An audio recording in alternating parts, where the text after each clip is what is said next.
I don't know exactly what Roy is smiling about, but Roy smiles tend to be a treasure around here. And it may be about the handprint that is on Chris Cody's freckled chest. It may be the condition that Zaslow walked in. I don't even say walked in here, came in here today. Dude's rough. I mean, Zaslow's body has not been tested the way that wrestling tested it yesterday. How did he drive to work? He's got a long drive from Cooper City, whatever planet that's on. He was broken, physically broken by the wrestling that he had to partake in yesterday. But how many of you consumed what Nick Wright was doing on Poker Go last night? How many of you were there participating in the 6.5 hours of live coverage that had a lot of inappropriate commentary from a table full of dudes?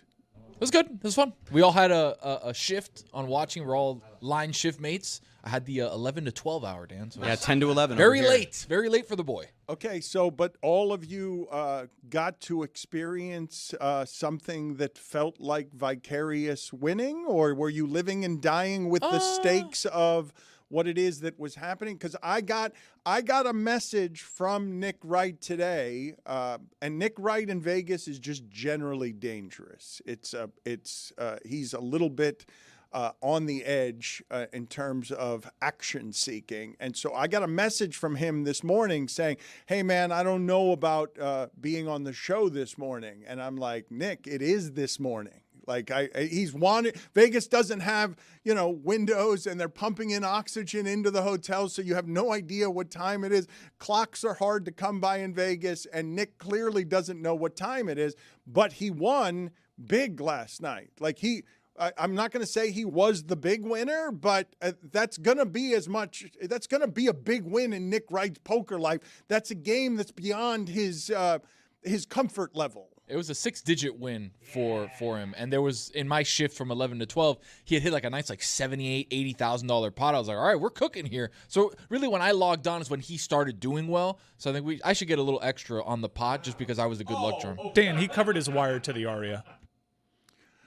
That's correct. And Zaslow texted me yesterday that he believes I just wired $100,000 to the Aria Hotel is the douchiest quote in the history of this show.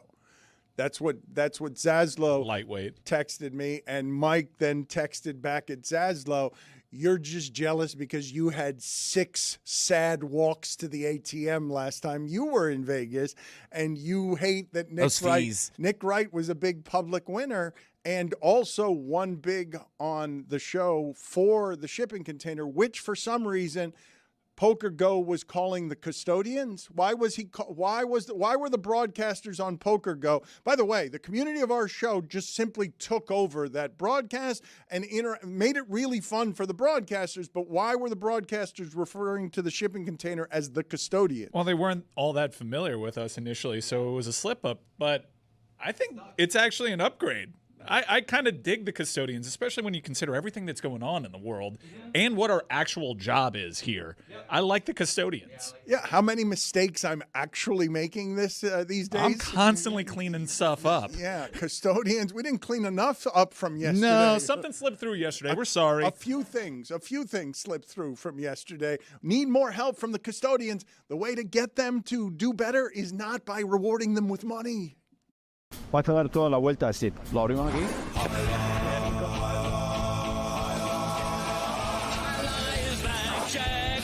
Time for the fastest moving sport. We're so damn excited to get back to the battle court. Step on the concha. Your sister launches a chick-chack. And the Cyclones gear up for the attack. Highlight is back, Jack.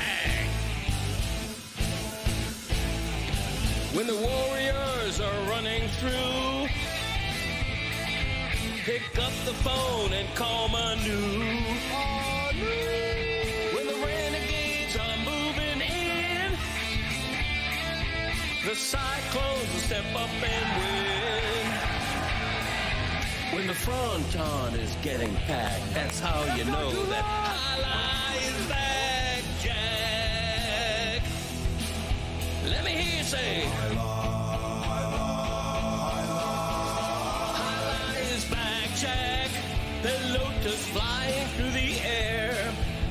I genuinely like this sport. So we better see you there when they remate, rebote like a maniac. If you say this game's the best, I'll say it's a gag. Highlight is back, Jack. For my rotator cuff, so please be gentle. Highlight is back, Jack. Highlight is back.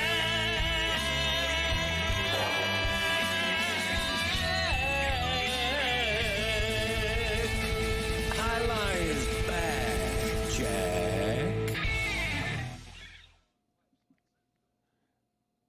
Zaz is in a state of broken disrepair and despair after Domino harmed him yesterday. Wrestling hurts. I know people think that it is scripted, but physically it hurts, and there are a lot of people in pain from wrestling. Zaz's body, no matter how much stretching he does, Zaz's body is not in a condition to be thrown around on a wrestling ring, and that's what happened to him yesterday. And so Zaz is in now, and I thought he was going to require, I don't know what those are called, the full body casts that have a splint under the arm to keep full body it. cast. No, but what is Like in traction? Like a proper when custodian. when your arm is straight, when your arm has to be straight out, and the full body cast doesn't always have the splint that keeps the arm straight. I thought That's a full body cast with a splint. okay, the splint is what it's called. The splint. It's Yeah, sure. Okay, thank you. Good work by the custodians as always.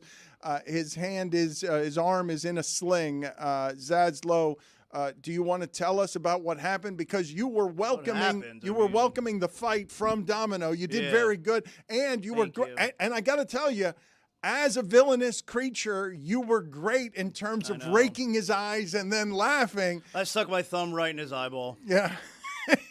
But then you got the worst of it by the end of everything that happened. How is it that you're in so much worse shape than Chris, who just has a handprint on his chest, his freckled ginger chest? I am older than Chris, so that probably plays a little bit of a role. But look, everybody knows. Two things about me everybody knows. I put my heart and soul into everything, and I'm never a cuck. Everybody knows those two things about me. And yesterday, you would expect, I put my heart and soul to it. And I'm a little bit sore today. Okay, so we will get to all of your thoughts because your opinions are no softer than they've been, even though you took a beating yesterday. And we have a situation here after all of these years with Tua where Dominic Foxworth is saying on Get Up, quote, Tua has the pedigree of a quarterback that I think will be pretty attractive talent-wise. He's better than a lot of the quarterbacks that are out there right now. And then more locally, Chris Perkins says the Dolphins were 14-5 when Tyreek had 100 or more yards, 14-23 when he had 99 or fewer. Tyreek influenced winning more than Tua did. And the reason that I wanted to have this conversation is twofold. I was saying the other day that I haven't seen the Dolphins in this particular condition before, because we can say that we spent 7 years arguing about Ryan Tannehill, but they had somebody who was playing the quarterback position competently. They're about to get rid of Tua, and I don't know what they're going to do at the position, and it's a strange situation to be in when the big dog, Joe Rose, local broadcaster, still doing it. Yeah, he's got 2 tickets to caller number 9 to see Alabama live in concert. Still doing it in the morning, still hanging on to AM radio when the big dog turns on you as a local broadcasting legend who represents the team and voice for the team, is literally voice for the team. He's turned on your quarterback. You've lost him. You've lost a lot of people. Mike McDaniel literally put together a passing game that was perfect for Tua's strengths. Remember, we heard all that too deep's messed this up. No, too deep messed Tua up. Too deep doesn't mess up good quarterbacks. Too deep messes up Tua. Well, they too deeped us. What? Hell, that come from? We got too deep. Too high. Yeah, I was too high last night. I don't know what the hell you're talking about, man. What? Too deep. I don't know. A lot of guys throwing and chewing up too deep.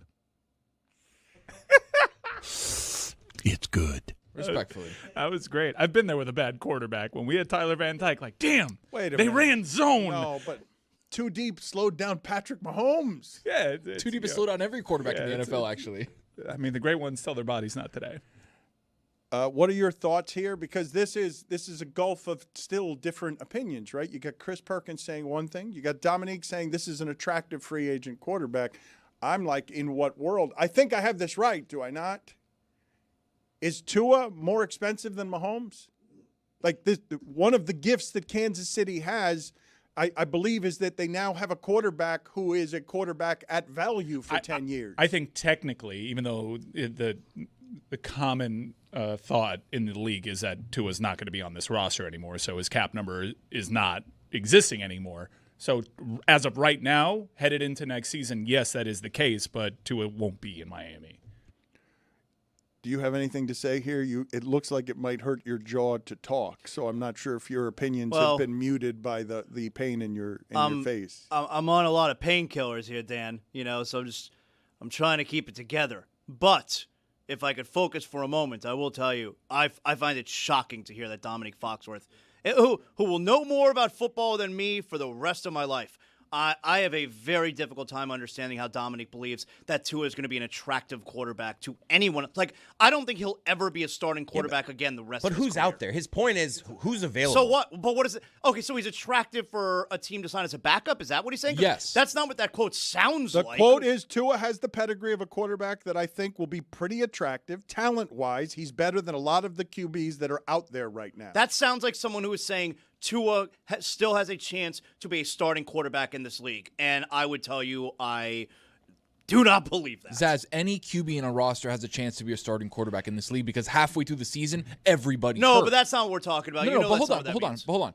He's attractive because you're not paying him $150 million, right? You're attractive because you're going to give him like a 2 for $20, good luck, prove it deal. Oh, who cares? I mean, okay, so hold on. If the Dolphins only had to pay Tua $1 this year, if you counted $1 against the salary cap, you'd still want to be a starting quarterback? No, but he'd be the backup. Oh, but that's where we're different. Well, I don't think Dominiqu's talking about Okay, but let's talk about this for a second, okay? Because I just saw somebody that I thought was going to be a backup for the rest of his life win the Super Bowl. Like, that happened. We just watched that happen. I think that there was a point that all of us would have said Sam Darnold is no longer a starter in this league. Correct? Don't you? We were there. Yep. And the skill set, though, that I saw last year from Tua, and the reason that I think I have to agree with Zaz, but I'm scared to agree with Zaz, is because I really don't know what kind of literal brain damage we're talking about here that made that quarterback go from the statistically best passer leading the statistically best offense to somebody they were clearly trying to hide last year, and it was all bubble screens. Yeah, it could be the brain injury or just could be too high safeties. Yep. The amount of check down that I saw last year, the amount of scare that I saw built into the fabric of the quarterbacking made me think that this is a quarterback arc that I've not seen before, which is number one statistical passer in the league to, it's all short-circuited. Is that the brain injury? That is just not something I've done before. And now in what should be by age, we're talking about a quarterback who looked washed. Like what we were watching last year was the way that you try to hide your 39-year-old quarterback because he can't move anymore. I don't think this one's overly complicated. And yeah, the brain injuries, you don't really know the full extent. You can't see it. But keep in mind, he also had bad hip injuries. He's had other injuries, and I don't think it's that weird. RG3, Carson Wentz, guys that had incredible starts to their career, MVP conversations, Pro Bowlers, All-Pro conversation. They flame out. Why? They got hurt. And the league adjusted to what they did after they got hurt. And I think Tua is right in that class. Okay, but here is the thing about the precedents that you're saying. Oh, man. Sorry. Shoulder? It turned really quickly. The thing that I am disagreeing with you on when you cite the precedents of injury is that I saw what it is and can measure what it is that made RG3 go from somebody who was running 80 yards down the sideline to, oh, he can't play that way anymore. The physics and the physicality of what it is that happened to him and Carson Wentz is different to me than Tua, because while the hip stuff is real and the hip stuff is true, it's not the stuff that people go to with Tua. It's all of us becoming brain doctors all of a sudden because we don't recognize, yes, the movement is something we don't recognize, but last year it was the decision-making that we didn't recognize. Why are you always throwing it 6 yards behind the line of scrimmage? This one's so clear to me. I saw it. I saw fencing fingers. I saw, is this guy going to be able to live a life after this hit that he just took? I saw it. I mean, that guy, in terms of, head injuries at the position, he's synonymous with it. He's right up there with Steve Young. I saw it. His brain has taken a beating over the last few years. Yes, you saw it, but this is the part, though, that's not diagnosable, okay? I also saw Troy Aikman play a game he says he doesn't remember in an NFC championship game because of the amount of concussions. He still played well. Yeah, well, he's a Hall of Famer, and Tua's not at that level. Okay, but Tua did have 1 year where they had the best offense in the league, and it's the reason that all the hope down here got distorted. And Troy Aikman had several years. I think the part that's confusing to people is the things that Tua's going through right now, injury-wise, maybe brain injury-wise as well. We expect it to be from a guy who is 5 or 6 years older than Tua is. And I would say, all right, we're seeing it at a younger age that quarterbacks normally find themselves, debilitated by injury, and that's confusing to us that, whoa, this is happening at this age? When I think, yeah, that's what we're seeing. I'm not surprised that Mike has absolute certainty about what he knows and what he sees. I don't. I'm confused. You can cite Wentz and you can cite RG3, but in my lifetime, there hasn't quite been locally what this was, which is an argument for 4 years from everybody in the sport. It wasn't just locally. With Tannehill, we argued for 7 years locally. The entire football community was arguing for 4 years about, is this guy any good? Or is he a contrivance made by his coach who can make Mostert somebody who has 18 touchdowns one season and then the next season isn't useful to anybody? It honestly happens all the time. Vince Young was on the cover of Madden. So is Peyton Hillis. It happens. It goes. And with Tua, there is the single most logical explanation as to why he's no longer an effective quarterback, I think. You say it happens all the time, but Vince Young, I never thought was a product of his coaching. I never thought that anybody was making Vince Young great. I thought Vince Young was great. In this particular instance. Please stop yelling at me. In this particular, I got $100 in fines I paid yesterday. You're yelling at me, and I feel like I'm giving you good points here, and they're just not good enough for you. And I don't understand it. You Why owe you pointing at me, you owe man? $150 today. Yo, don't worry about that. You owe $150, so pay up. Why do I owe $150? Dan told us that you took the $100 that he gave you and you took it to the casino. Well, I'm trying to win money. I mean, why if I had $100 in my pocket and I'm going to Vegas, why would I not try and make it $200? Because you're supposed to put that money in the fine bucket. Well, brought that to you by was Money Line. Tony, that was the plan, all right? I didn't plan on losing. And what happened? I lost. Okay, we got to pay The up. plan was to take that money and double it, and then maybe even quadruple it. I don't know. I hadn't thought that far out. The plan was to double it and then put the money in the fine bucket. We need to put it now. That's a good plan. Are you raising your voice at me? I did raise my voice at Mike Ryan, and while he says he is making good points and he has conviction about what it is that he's saying, I've got the fundamental disagreement of Dominique Foxworth is still out here telling you that this talent-wise is the best quarterback available, and I don't think he's making him a backup. This happens every year, though. Carson Wentz becomes available. He can tap back into MVP form. Derek Anderson, he was a Pro Bowler. We can rescue his career. It happens. It's part of the game, and there's always going to be someone with credibility because Tua does have good tape out there that's going to think this guy can recapture it because a couple of times we have seen people recapture it. You mentioned Sam Darnold. He is a historical outlier, but Everyone's going to be comparing journeyman quarterbacks to Sam Darnold now as the gold standard of what can happen if someone fulfills their promise. Not only that, he has to be in the perfect system with the perfect weapons around him, which he had in Miami a couple years ago. And then we see how, when that thing changes, how much of a degraded quarterback he is. Which player was it, Dan, who, I don't know, it was like a month ago, right, on a podcast, of a Dolphin was talking about how amazing Tua looked still in practice, and that he then looked like a player who had the yips during the game. Darren Waller. Oh, it was Darren Waller. Okay, was that with you? All right. Very good. You did a good job getting that info. I don't know whether that was with I don't think me it was Dan. or No, Johnny somebody Manziel. else. Dan. Yeah, I don't know. Someone else did a good job. That was Yeah. another good question from somebody Johnny else. Yeah, Manziel Dan did a good bad job. question. Props to that guy. Yeah, I was asking all about the mental health stuff. Yeah, I didn't big ask- shocker. I only asked him about like one Dolphin question.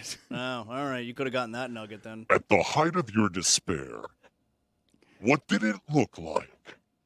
The reason that I'm objecting to what it is that Mike Ryan is saying is because I think we're being a little bit cavalier about the results of brain injuries as if we have any earthly idea what's happening with the brain injuries in that sport. And all those other examples that you cited, it's never been a brain question. Never. It's never. There has not been a time. Steve Young retired because of concussions. Troy Aikman retired because of concussions. There's no one else who you're saying their prime is being short-circuited by something that football doesn't understand, we don't understand, and we're like, well, it happens.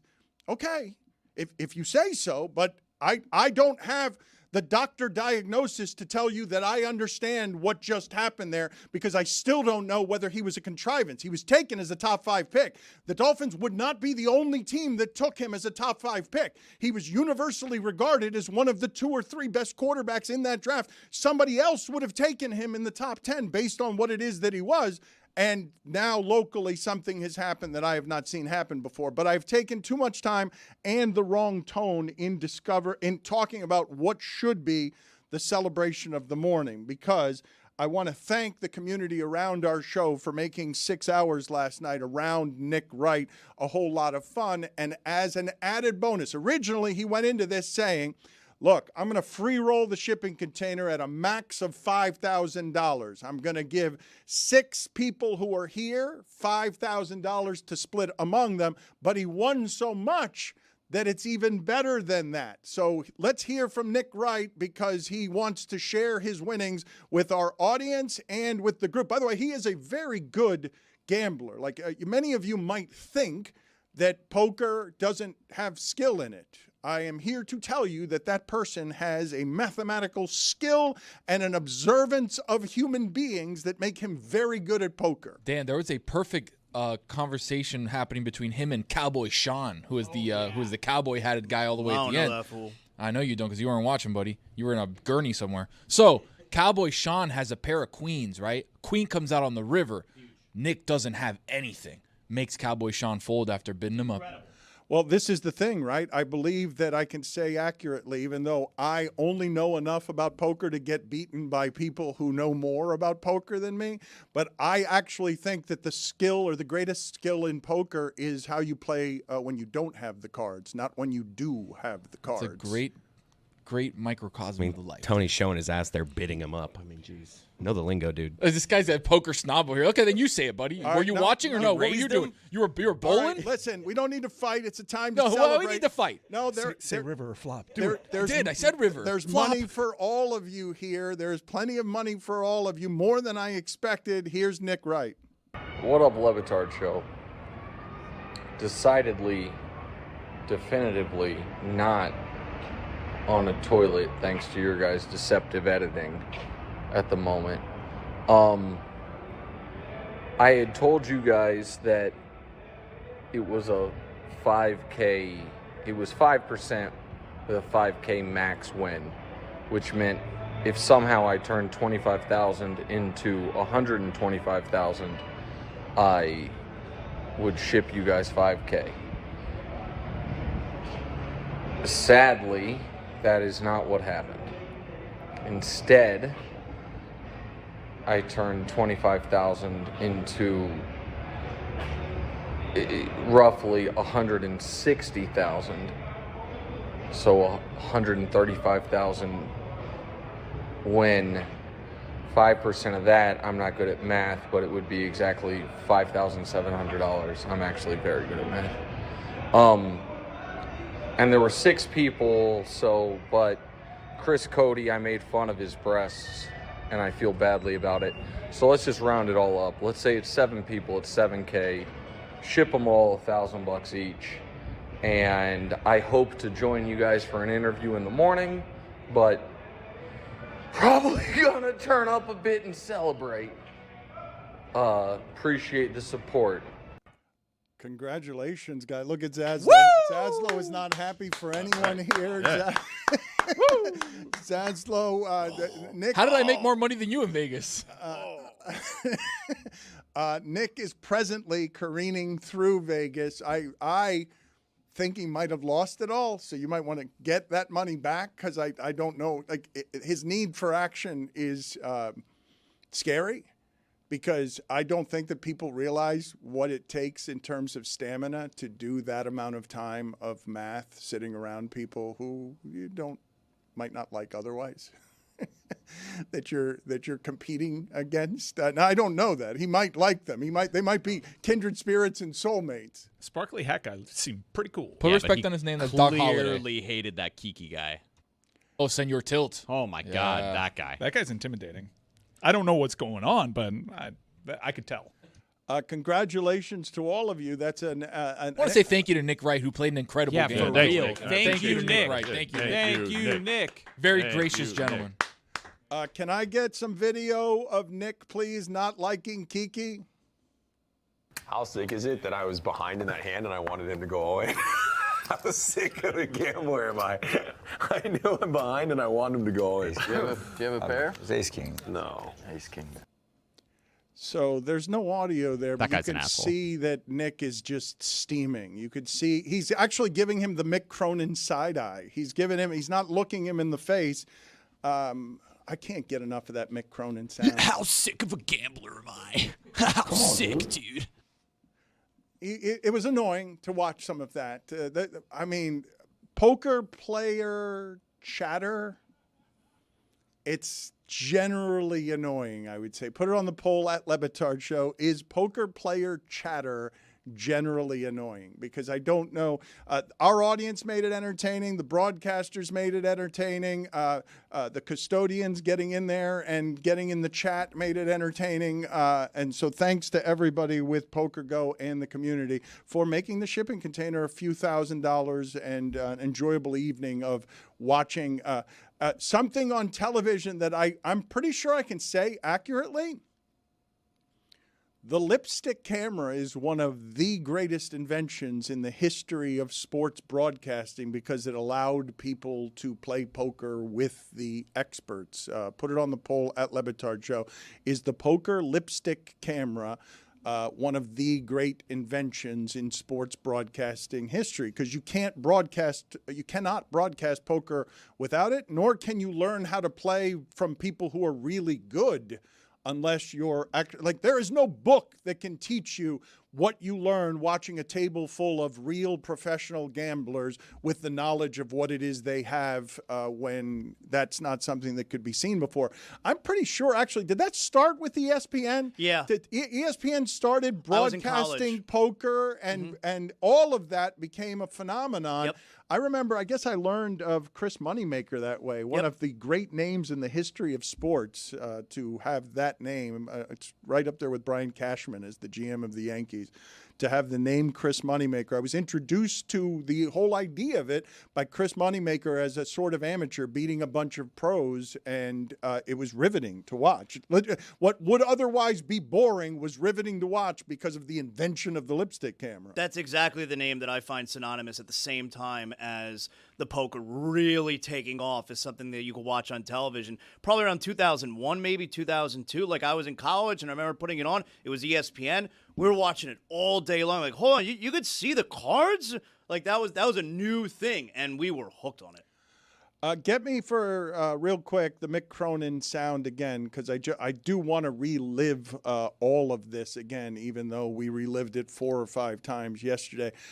Because while we laughed at it, I did have the thought that I did not mention, and I don't know Mick Cronin's marital status, but when he did all of this, what I did think to myself and never say was, man, that must be difficult to be married to, because if he can turn that quickly, the power structure of something around where he bullies somebody who is powerless in the face of this, all of this was funny, the gaslighting, the anger of it. But Chris Cody, have you seen all of this? Because in the examination of this, the lack of eye contact right up until the reporter talks back to him.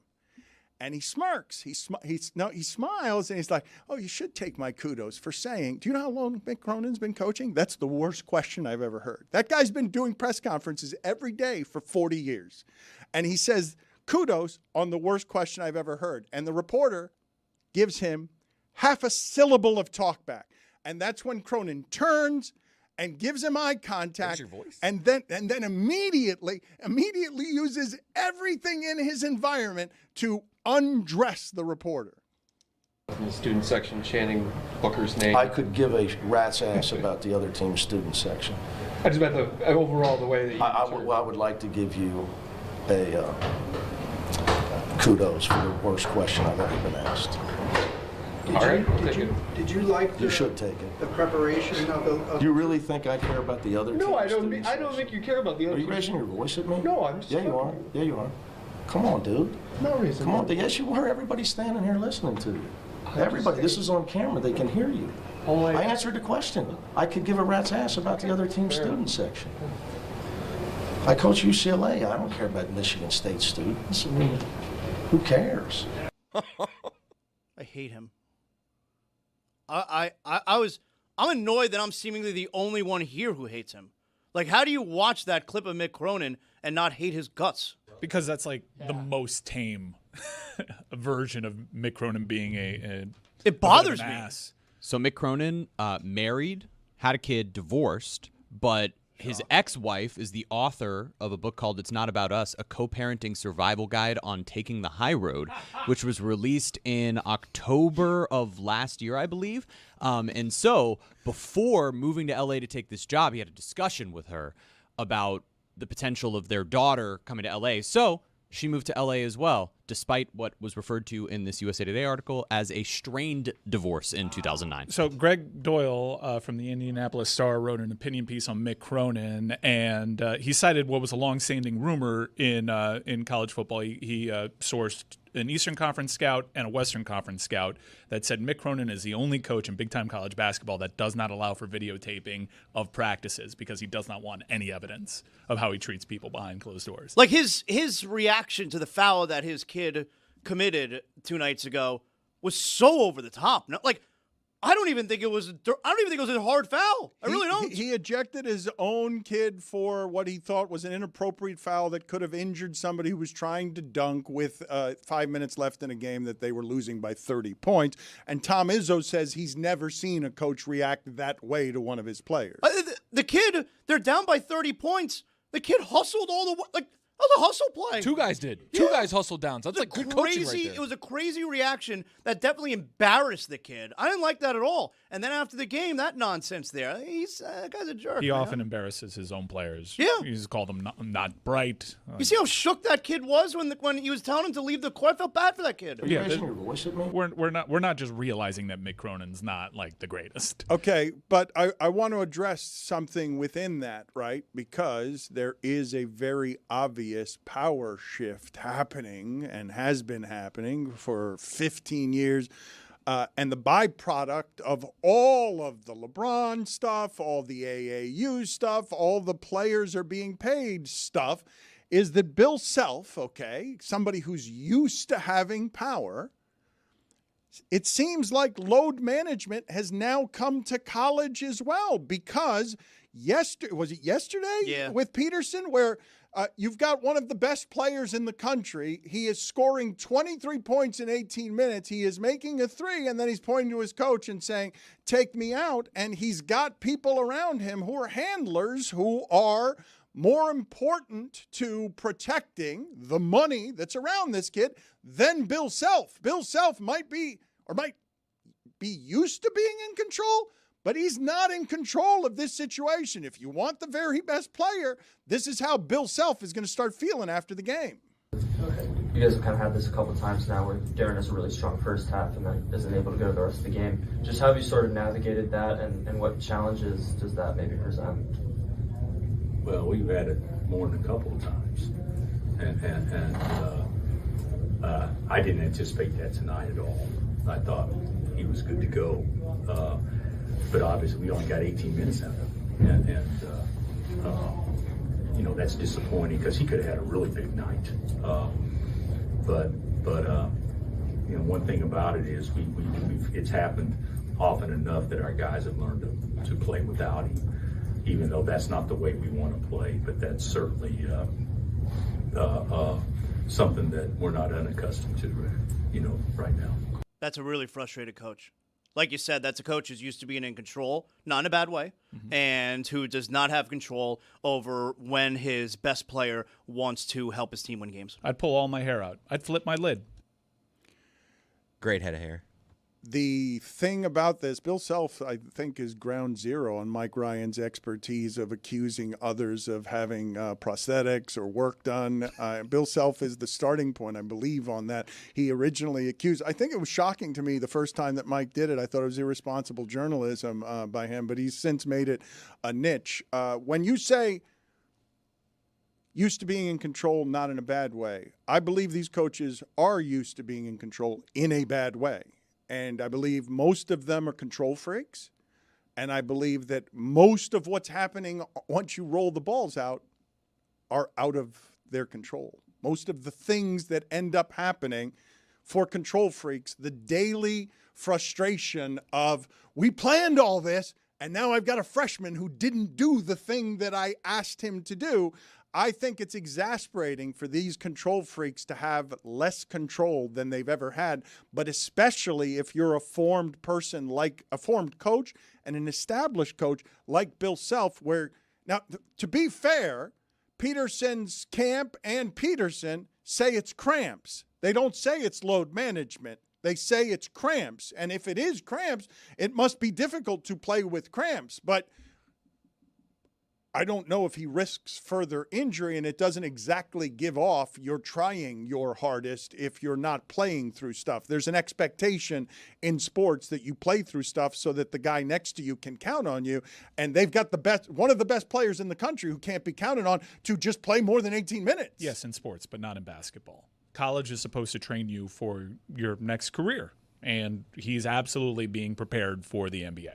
And if you're playing, going to play in the NBA and developing to play in the NBA, there's something called the rookie wall where you get to a point in the first NBA season where you're like, oh my God, this is a ton of games. So not getting ready in college to play 40 minutes does not get you ready to play 82 games at the next level. And to play against men? Play against grown-ass men. To be fair, Kansas won by double digits. Yeah, I mean, he's supposed to be a top pick in the draft coming up. Maybe he's number clearly one. A talented player. I wouldn't pick him. But I also think, whether you don't want to pick him because you think that this is, bless you, whether you think that this is a actual cramping issue or not, you can think he's load managing, but he's been out thus far this season with an ankle injury and an illness and a hamstring and cramping.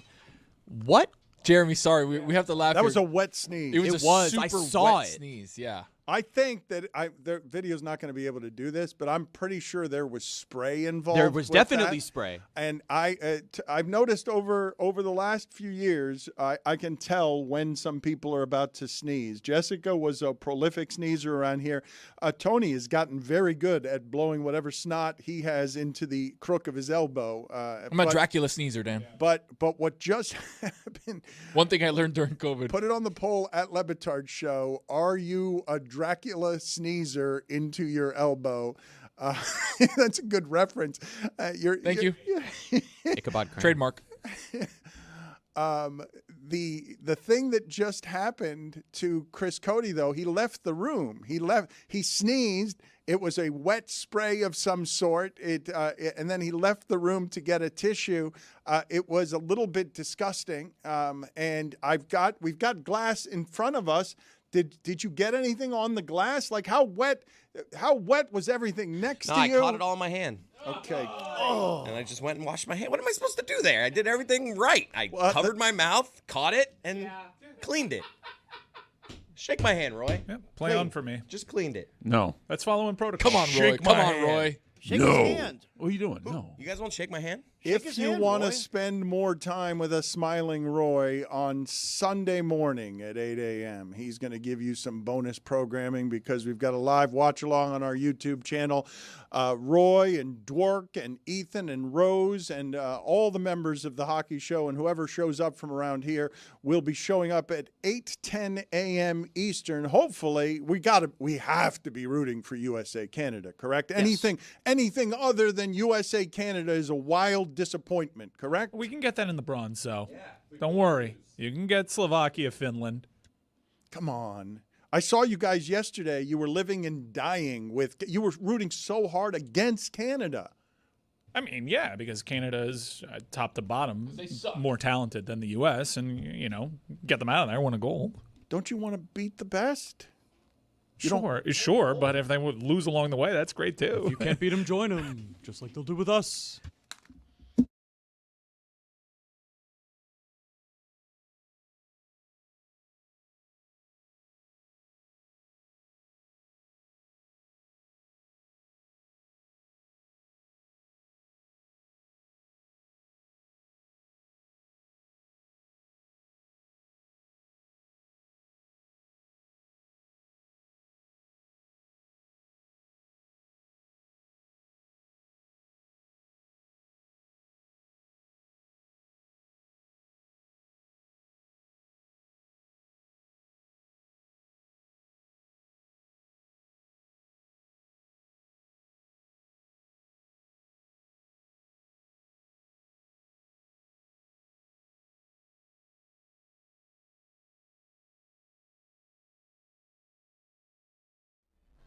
Thinking Big with Kevin Hart. I'm very excited about doing this because this is a human being I'm very curious about. His insatiability, his conquering, his ability to be, I think I can say this, if not the most successful comedian in America, the most popular comedian in America. Usually stadiums don't get sold out. Kevin Hart, thank you for being here. I am really interested in finding out how you're built. Your friend Neil Brennan tells me, ask him about his past and you will understand why he can't stop working and why he will never stop working. That's very true. Neil is a really good friend of mine. Great guy, too. I like Neil all around in general. He's just a good definition of a person. But, yeah, man, I'm on your platform. So I'm a firm believer in allowing people to be great. And you are good at what you do. So in this interview, be you. But if we can go as in depth as you want. What questions you have, you'll get great answers and great feedback. I'm here for the greater of good. Okay, well, I'm happy to have you. So let's start, though, with your conquering. It seems like you are hell-bent on proving something with employees and worth and building and creativity. You want to be what? Like, it seems like you've arrived at what would be a destination for any comic. I think that it's I can simplify it, right? I can simplify it. I think what some people tend to make extremely complex and difficult, I do a good job of making those things easy, right? For me, I look at it from a perspective of we all have an option in our life to do as much as we possibly can, right? And you can take that option and max it out, or you can do the minimum, or you can, do, I guess, what can be deemed to be the mid-level of whatever, right? But there's things that are put around us that do nothing but give us the opportunity to succeed and grow.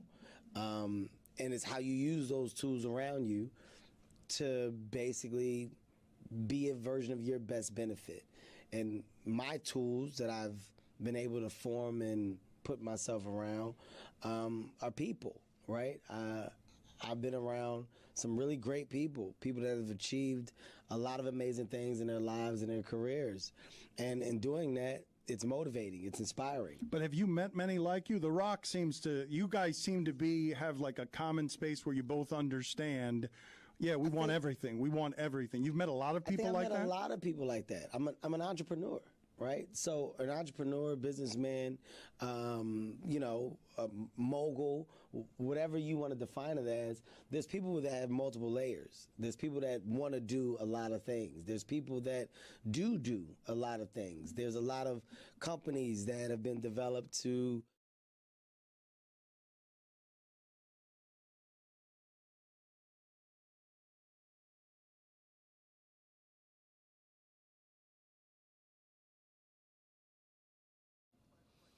This episode of the Dan Le Batard Show is presented by DraftKings. DraftKings, the crown is yours. I mentioned Mick Cronin undressing the reporter next to him. There's a reporter in Houston, John McClain. He has been working for 50 years in Houston, and he has said that he will walk naked through downtown Houston if the Texans trade C.J. Stroud.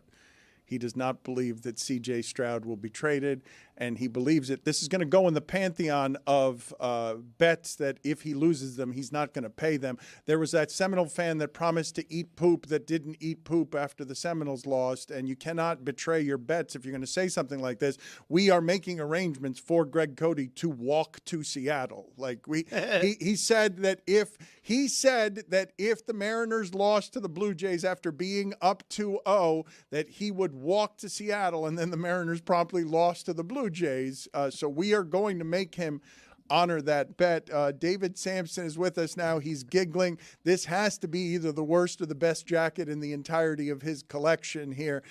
Before we get started, can you tell us what it is that you're going for in the general look at me of your jackets? Because there cannot be another jacket like that anywhere in the world.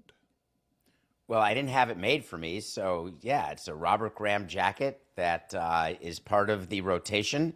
And if you look actually at the intro that was done by your great people at Meadowlark, one of the pictures in my intro to Nothing Personal, I'm in this jacket. So it's not the first time you've seen it. I would imagine, Dan, as the leader of the company, you've watched all of the shows. You have a lot of ugly jackets, and I noticed one in the opening. I didn't think it was that particular Jackson Pollock painting. I thought, I've not seen a jacket like that before. I've never seen one like that.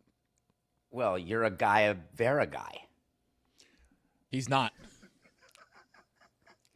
Look at how he amuses himself with his terrible Spanish. I said it in my brain first. I said, is it Vera? Is it Vera? Should I roll the R's and make Javier proud? Gaia Vera. No, that's not.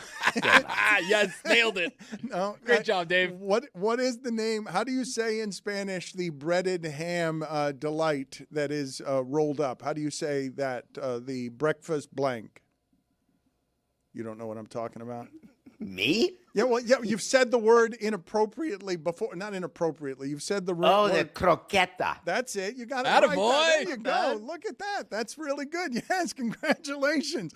A small victory for David Sampson. I have a number of different business questions and otherwise to ask you, but let's start with the Seattle Seahawks being sold immediately after winning the championship, being put up for sale. The Allen family estate, Paul Allen passed away in 2018. Can you explain to me what's interesting here to you?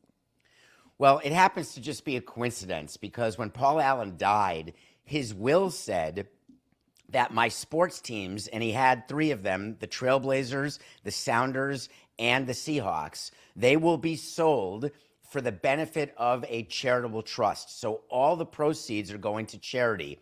But he left the timing up to his sister, Jody Allen, of when to sell, but it needed to be like in a reasonable time. She couldn't run the teams forever. Here we are 8 years later.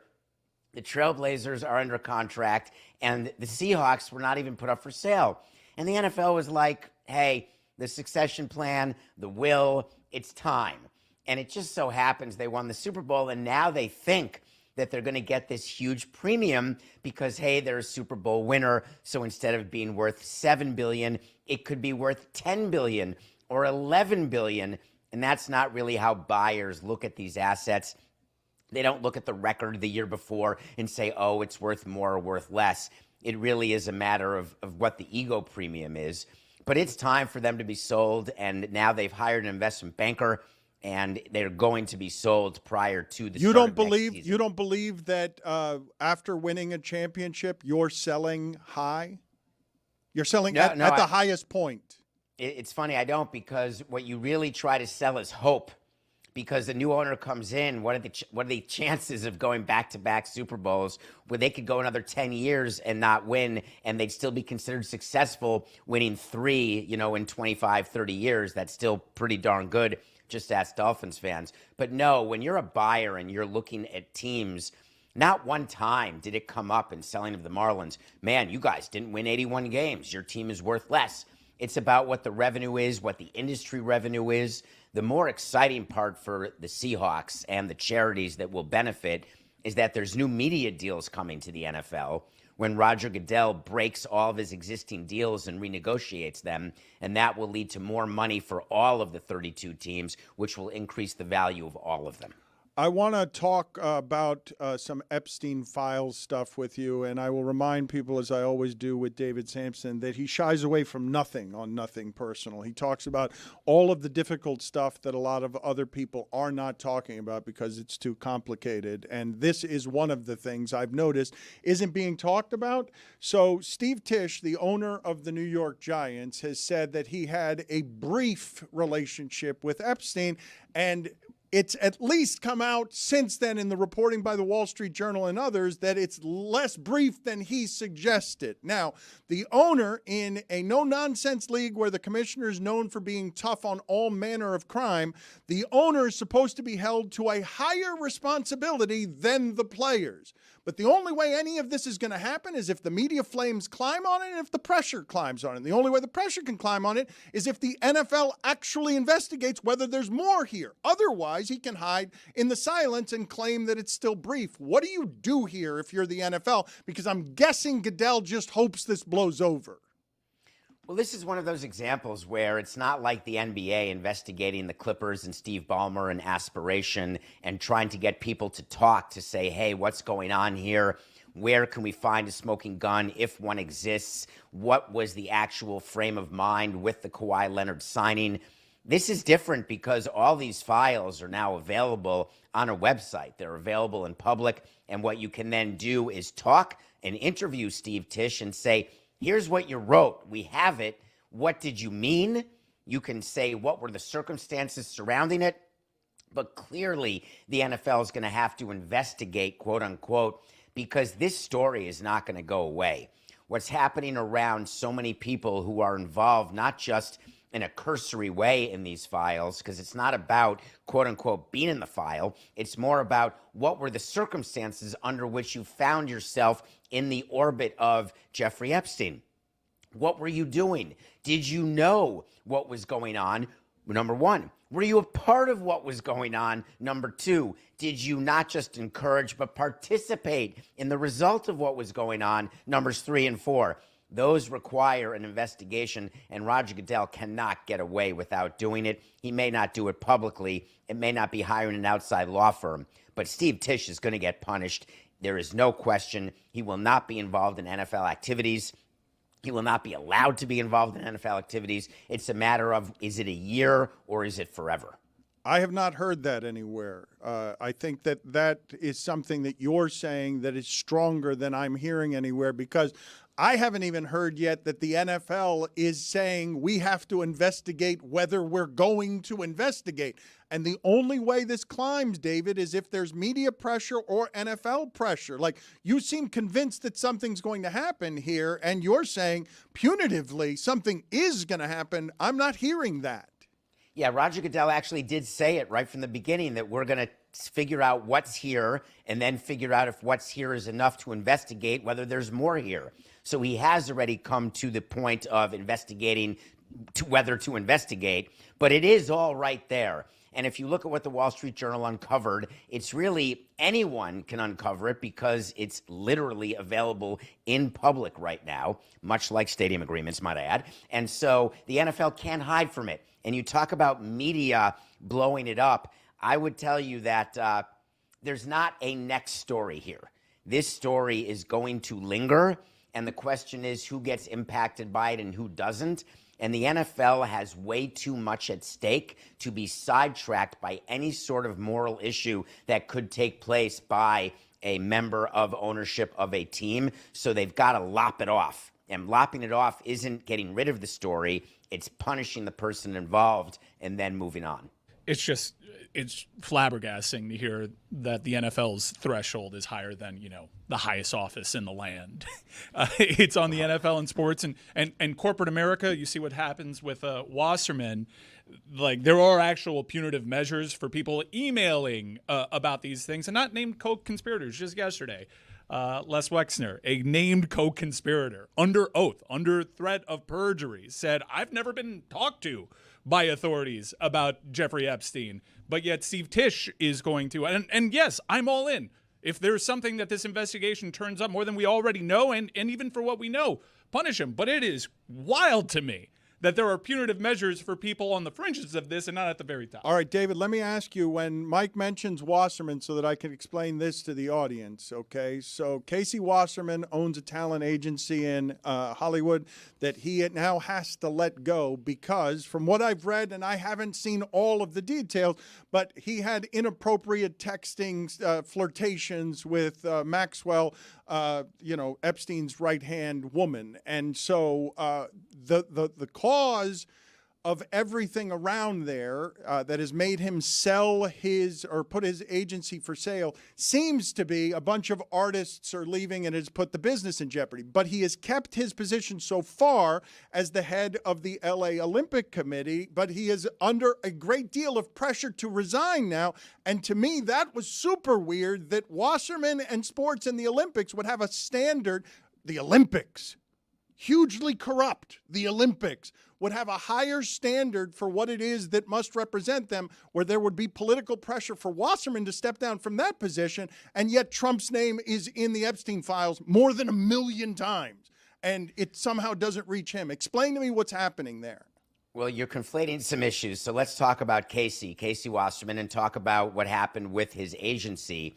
He was not forced to sell. He made a decision. He owned 40%. He had a partner who had 60% of the agency already. And he said it's in the best interest of his employees, of his artists, of the people who are clients of the firm to not be a distraction. And so therefore, he is going to step away from the day-to-day management and allow for his 40% to be sold so that the company can continue on. That's been part of his family for generations. That's a decision that he made with eyes wide open in the best interests of the shareholders and the clients. Olympics is totally different. That's not a for-profit business by any stretch. That's about going around and getting all constituencies to give money, public and private partnerships. And what the Olympic Committee, and this is not the IOC, this is the U.S. Olympic Committee, said, hey, Casey is a great CEO. He's getting us ready and has for the last 10 years to host the Olympics in 28. The clock's ticking, and a change at the top at this moment would not be in the best interest of getting these Olympics and getting them done right. So it's two different thresholds in terms of what he is doing and what he's not doing, and I'm not sure that they mix ever. David, LeBron might go into a farewell tour next year. There was a sports radio host in Cleveland who said that he did some reporting and learned that LeBron could get anywhere between 40 and 75 million in the streaming rights for his farewell tour, thus being able to take a minimum contract. So sort of a two-pronged thing. Would LeBron ever take a minimum contract? And also, is he allowed to sell streaming rights for his farewell tour? So two things. Remember Shohei Ohtani's contract, Jeremy, where he's getting paid what you think is $70 million, but it's not. He's getting paid $2 million in cash by the Dodgers for 10 years, and then $68 million a year for the 10 years after that. And the reason Ohtani did it is that he's got sponsorship money as an active player, let's just roughly say of 68 million US. So it's as though he's getting 70 million current day cash. LeBron James, if you're going to get 60 million to play 82 games, well, not to play 82 games, but to be on a team, but you split it up with 2 million in salary from the team, but then you get 58 million from a streamer to be followed around with a camera like Philip Seymour Hoffman and Along Came Polly. For LeBron, it's the same amount of money, and it's a great product for his production company. I think it's a great move for him, and it tracks perfectly with an overstated retirement tour where financially he's actually the same, if not better off, and he gets something permanently cataloged for his kids, grandkids, and for his fans around the world. I think that makes sense to do a documentary about his final year. I don't think there's any way Clutch Sports allows that. There's no way, because it's always about the players. The player needs to earn the most money possible. And even though, yes, in theory, we're being logical, David, where he's going to make the same amount of money that he would make if the NBA were paying him with his, sponsorship, streaming rights, whatever. That's not the way the Players Association looks at this stuff, right? Yeah, but Zaz, it's a one-off. This is not someone in arbitration in baseball taking a number that impacts salaries for second-time eligible pitchers for the next 10 years, so therefore you can't do it. It's not a free agent who takes a discount at all. This is LeBron on a retirement tour, so it would not be used against any other players going forward. But what is to stop somebody, because this is a salary cap sport, okay, unlike where Ohtani is. So what is to stop LeBron James from saying, hey, my retirement tour is going to be worth $100 million and it's going to be brought to you by Miller Lite? In terms of salary cap, Dan, that's actually not an impact. That's not part of the rules. Players have the ability, if they're given access by the team, players can absolutely go ahead and do documentaries. They can have cameras follow them. They create their own content. That is totally fine. But what's that worth? What's that worth, though? What do you believe the sports radio guy who said that he had talked to some executives? Do you believe? I think his retirement tour would have an enormous amount of worth, and I would think that he could get somebody to sponsor it the way that you would get a stadium rights deal on naming a stadium. It's the reason I wanted to do the franchise. Of course, you think it's worth something to your team to have cameras and to catalog what you're doing and the drama, etc. So for any team that can get LeBron, but clearly we're talking about Cleveland here, and it would just be a perfect bow in his career, in his mind, to end with his hometown team. You're not going to see anybody complain about that, but it would not count toward the salary cap unless the team were somehow paying for the documentary. That's really the issue where you get into salary cap circumvention. Stan Van Gundy says the following, quote, in order to correct and fix tanking, I'd get rid of the draft, no draft. You still have the salary cap. If you want to go give Cooper Flagg $45 million a year coming out of college, do it. He's a free agent. Everyone coming out is a free agent. With no draft, there's no incentive to lose. There's none at all. What are your thoughts there? I've been calling for no draft for as long as I can remember. I've been calling for free agency every year for every player. Dominique does not like that because he wants guaranteed long-term contracts, and I understand why players want that. I want all one-year deals and the maximum, whatever a player can get. And there's a concern, well, the Dodgers could end up getting every rookie out of the draft. Well, no, there's only 26 slots, so the players would be distributed, and there would be the sort of the sales that goes into, hey, come play for us. There's opportunity, there's playing time, etc. I love Stan Van Gundy's concept, but I also don't mind tanking at all. I think it's not that I'm Mark Cuban, but it is an absolute proper strategy. As you all know, being in the middle is the wrong place to be. David, what did you make of what Cuban said on Twitter a couple of days ago where, he thinks that fans not only should be more about embracing the tanking, but that the winning isn't what should be first and foremost on owners' minds. It should be about the fan experience, and that's what's the most important thing, and making tickets affordable. And I would just wonder as well, David, I thought it was interesting where he said in his 23 years as owner, he admits that the Mavericks, they tanked several times I mean, did Cuban lower prices those years? I feel like that's kind of a No. weird thing to say, you know? I was smiling at that because if I had a bigger video department, I would have people come up with the video of every time I met the media in 18 years to say, hey, it's about the name on the front of the jersey, not the name on the back. It's about the experience with your employees, with your family, with your loved ones. No one remembers what the score was. They just remember going to the game. That is an old trope that's used by old people like Cuban and like me. But it's actually not true. We don't actually believe it. Winning is what people want. Winning is what matters. Winning is what helps your turnstile the following year. It's what helps you increase prices to sponsors and to fans. So it is true. The reason why there's tanking is owners and executives believe that is the quickest path to making the most money, which is to winning. And why be mediocre? Listen, haven't you guys talked about the Heat for the last number of years, always in the play-in tournament?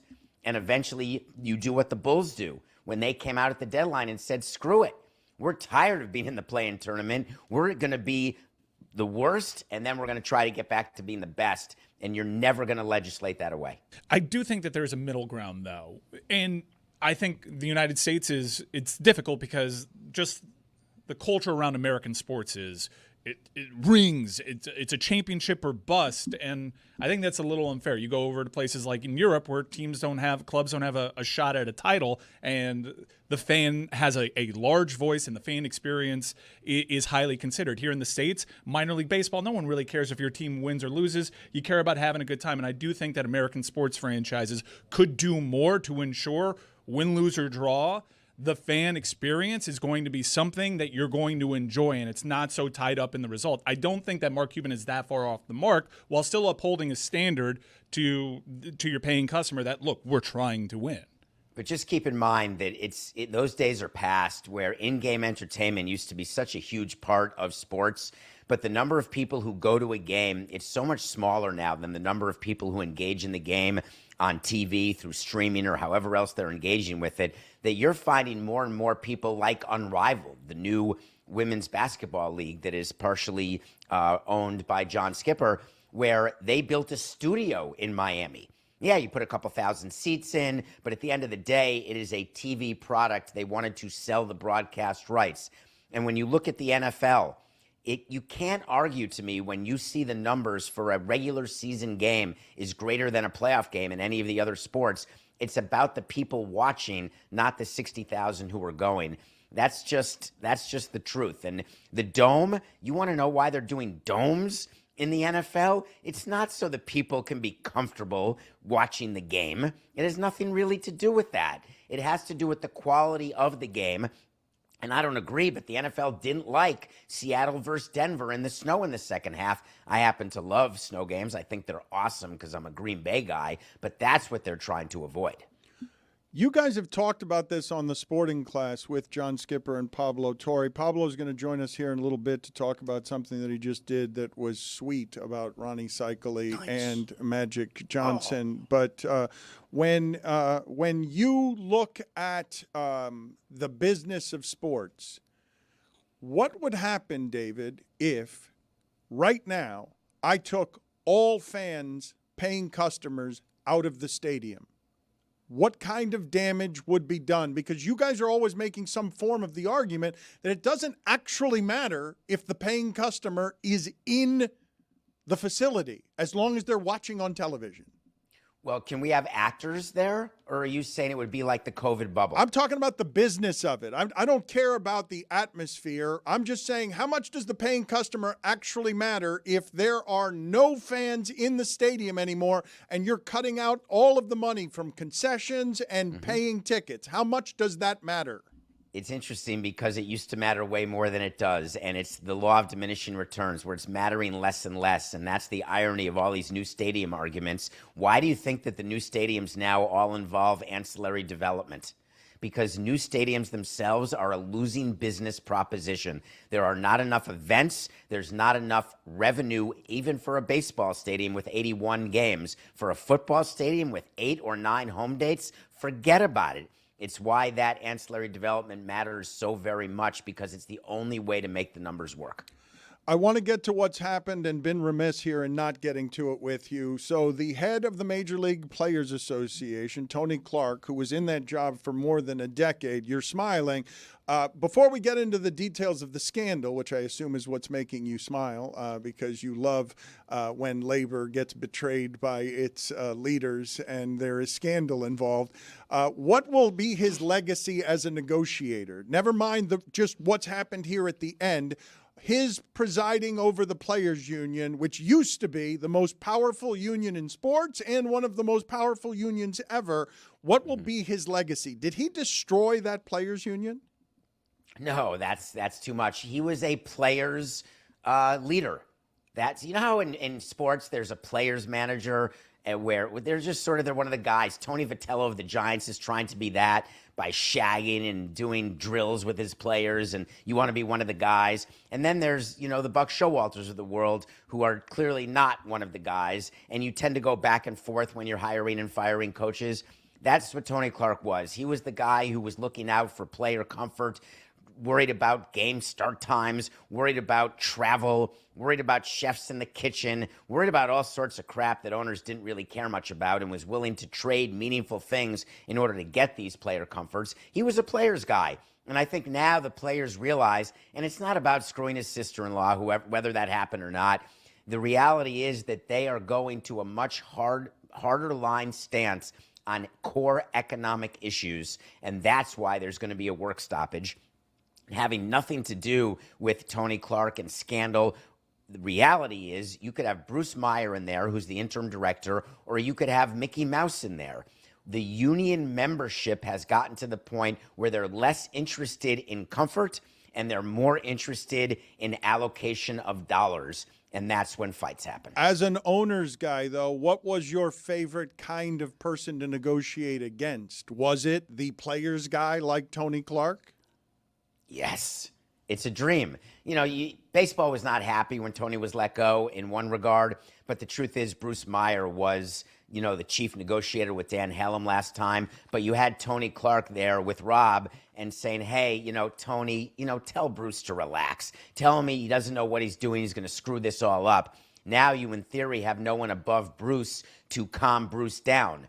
And that's an issue for the game. And that's, I think, what fans should be more concerned about is there's no governor on Bruce Meyer any longer now that Tony Clark is gone. And he was the right type of governor for the game, meaning for the owners. And so that's what is a big concern. You mentioned the most scandalous detail that everyone is looking at as it regards Tony Clark, which is the alleged affair with his sister-in-law. What are you shaking your head no about? It doesn't matter. Okay. The number of people in the union or in management, et cetera, who have had affairs, it's silly. Anyone if you believe that Tony Clark was let go because he had an affair with his sister-in-law. No, well, he resigned.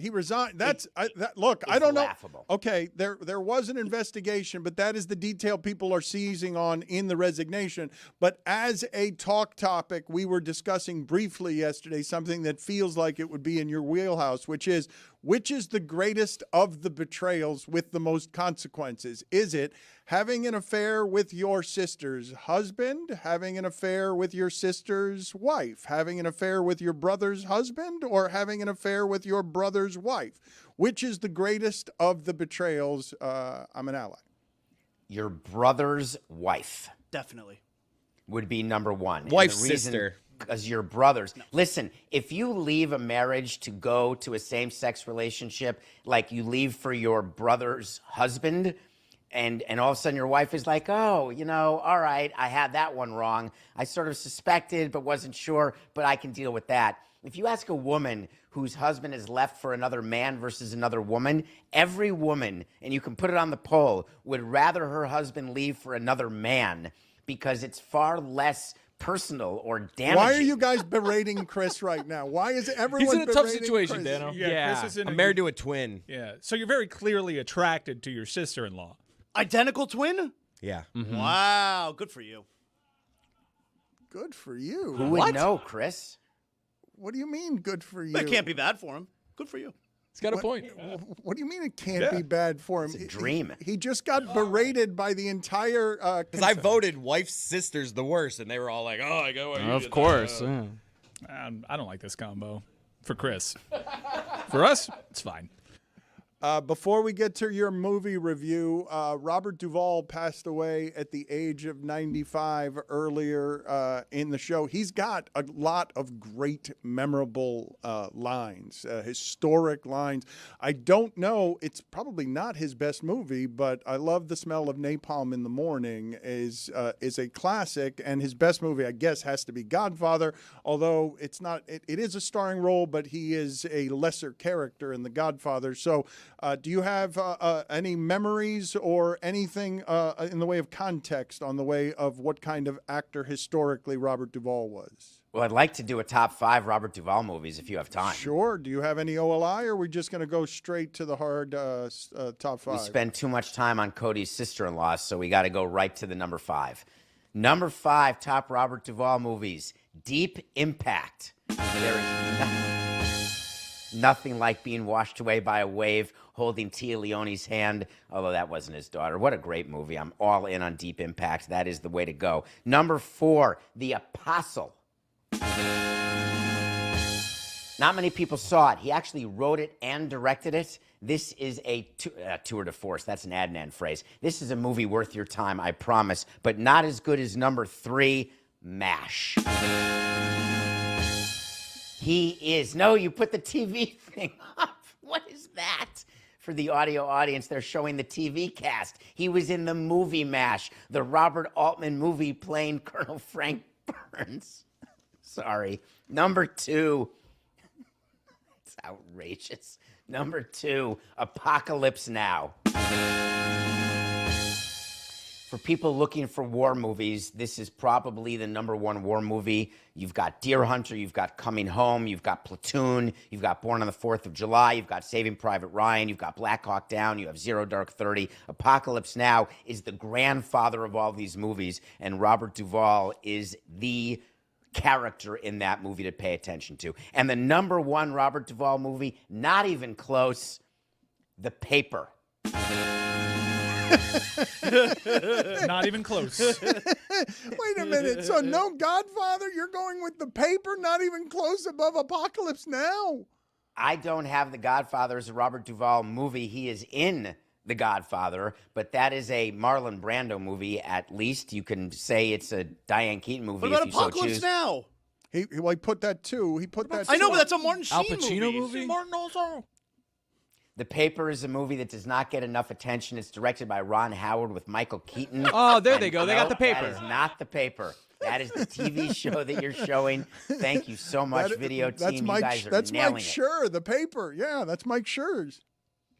I'm happy for Mike Schur. It's a great series, actually, with Dom Gleason, who I love. But the movie, The Paper, from whence it comes, is Glenn Close. It is Marissa Tomei. It is about actually 24 hours. Tomei? What you Tomei. Tomei? Yeah. Tomei? Excuse me. Thank you, Mike. I'm cooking here. It's you give me 22 minutes, I give you the world. That was the line when we were growing up in New York, believe it or not. You had to get the news every 22 minutes, and otherwise you couldn't. And this movie is Randy Quaid, back before he was crazy. It's just one of those movies that you don't move for the entire movie, so check it out. No colors. I like that movie too. There's only 5. What do you want from I know, me? but but you didn't even put the Godfather in there. There is only 5. You had OLI. Okay, That's a Sean Penn movie. Is it okay? Yeah, fair enough. It is a Sean Penn. He also movie. wasn't a wartime consigliere. Hated the way I said that. You say it again? Oh, there he goes. Let's cut that up. He's leaving? Bye. He's leaving. All right, hold on a second. Let me get this, get the penalty right. I'm sorry. Minor penalty, 2 minutes for leaking confidence. One of the things that I love best about Tony is his general trouble with words. That's a hard word. It is a hard word, but he had no confidence on the second syllable, and it looked like a speed bump to him, and so it became consigliere, with a question mark. Ooh, that pause. I mean, that's his pause. That's not my pause. Yours was scary. I was doing an impersonation. Before we leave, Dan, I want to. You guys talked about the gold medal game in men's hockey. I think we have to mention the gold medal game in women's hockey because there's a real live heated rivalry going on where there's a relationship between a female USA player and a female Canada player, and they broke up. They're breaking up before the game. They could have had heated rivalry. They could have gone against each other, and they decided to end it before the gold medal game.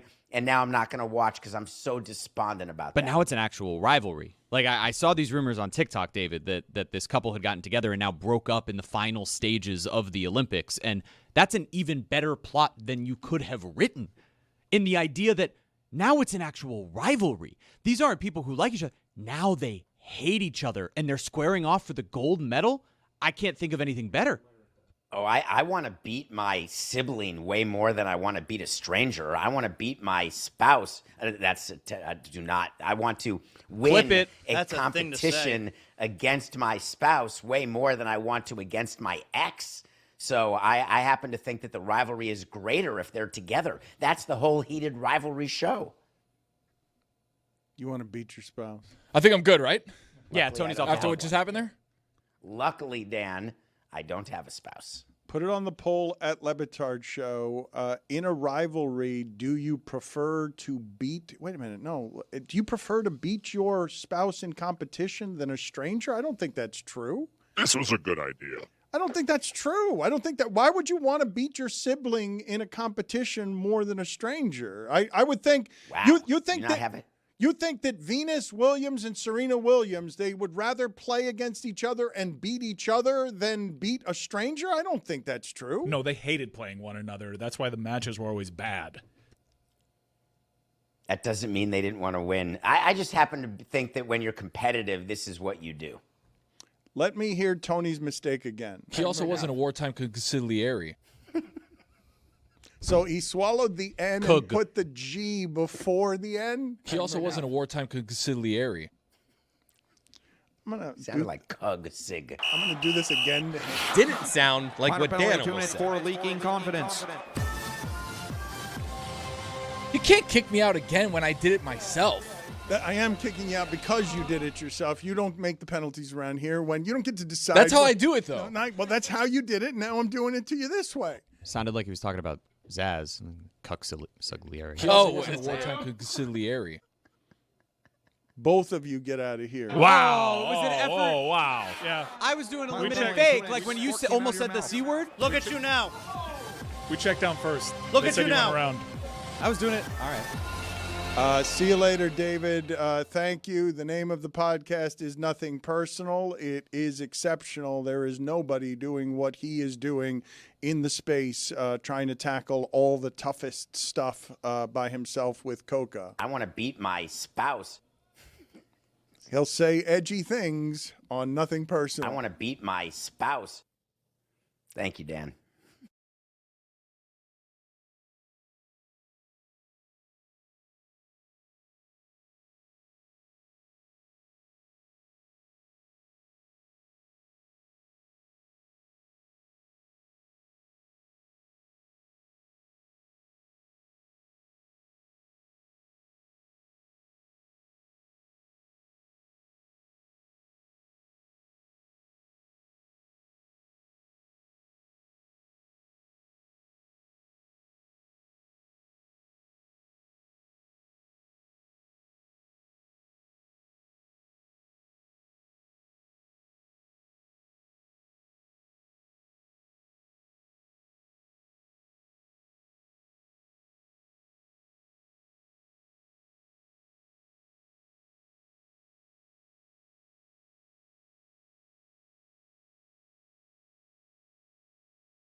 Were you laying the pipe at 14, Ollie? Into my palm. What do you got? Looks like Cowboy is nutted.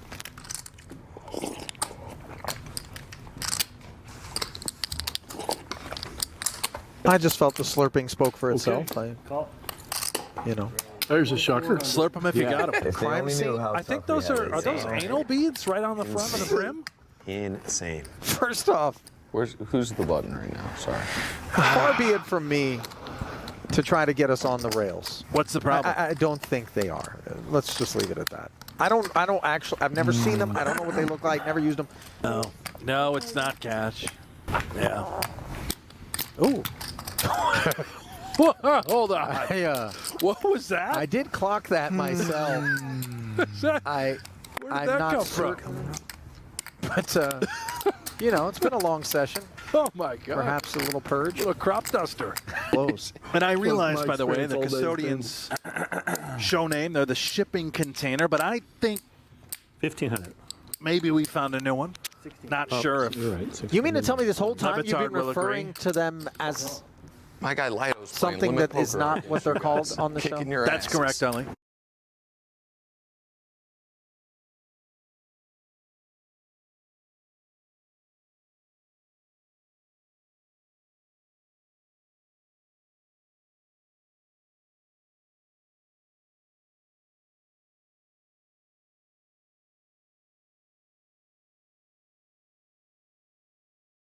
What's 56,000 between friends? Right? Nick's We're all trying friends to sell here. it. I love this from Nick. Yeah. Just stay quiet. You've said enough. Give me the money. Oh, and he got him to call. Wow. Wow.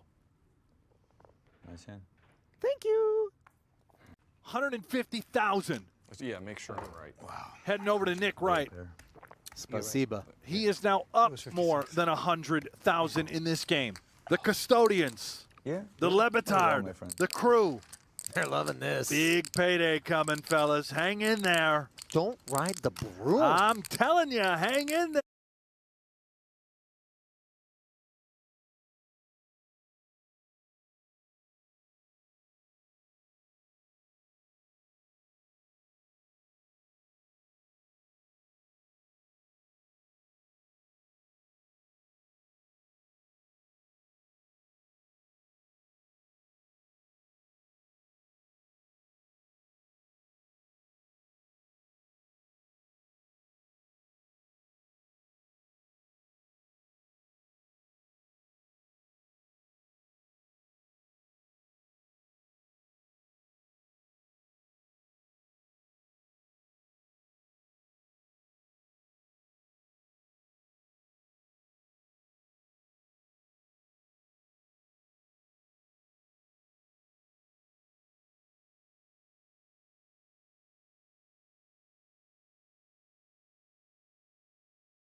You know about that beatdown? Woo!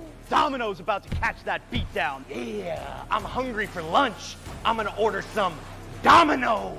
Zaslow 316 about to whoop your ass. He's gonna feel that sting, that kind of thing. I didn't come all this way to play patty cake. Wrestling's my life, baby. Yeah. Why did you need a bald cap? What? Because Stone Cold's bald. Don't you understand? You talked a lot of shit, and I just saw some great video in the other room that we have not even shown yet. I just saw Chris Cody. You surprised me. I again underestimated you, and you really you became Daniel Day-Lewis. You really got into character. Razor Ramon. I was doing that I must have done it 100 We know. times. We know. We saw it. I know. I imagine that your quads and your hamstrings are achy today because you haven't hopped around like that in a while. But I did see some video of you breaking a bottle over the head of Domino. Spoiler alert! I mean, that video is going to be so good tomorrow. There's so much more that literally punctuates the entire video. It's going to be good. The worst. Okay. I'm sorry. They showed me some video. I didn't know that. How am I supposed to We can't show you anything. How am I supposed to know that that's the best of what you had when I've seen a lot of good footage? So okay, spoiler alert. When you watch the wrestling video tomorrow, it ends with Chris Cody breaking a bottle over the head of Domino. You'll see. The point is there's a lot more content than what you saw yesterday. That's the point. That is the point. Pablo Torre joins us now, speaking of content, and Jeremy was just raving about how good a job he did on this story with Ronnie Seikaly. I can't wait to see this. I love Ronnie Seikaly. Are you bleeding more? It does seem like that. Man, it really? seems like he's got an open wound. Yeah, it seems like things are getting worse with his face and head than they were before. Pablo, thank you for making time for us. Pablo Torre Finds Out is the name of the podcast. I was very disappointed. Before we get into the meat of what this was, the initial reaction, I don't know if you're worried at all about this as a national perception, but when I came in here yesterday and I told the group, hey, Pablo's doing something on Ronnie Seikaly for tomorrow, the entire group was like, oh, no. The reaction was, no, don't let Pablo Torre near our beloved Ronnie Seikaly. He's one of the good ones. The reaction, what did Ronnie Seikaly do that was people wrong? out of real estate. And I don't like this reputation you're getting. Your show has a great deal of range. You do a lot of different things. It shouldn't always be, oh no, Pablo's around. What's going to get desecrated? Who's going to get unmasked? Who's going to get shamed? I don't like what's happening around you.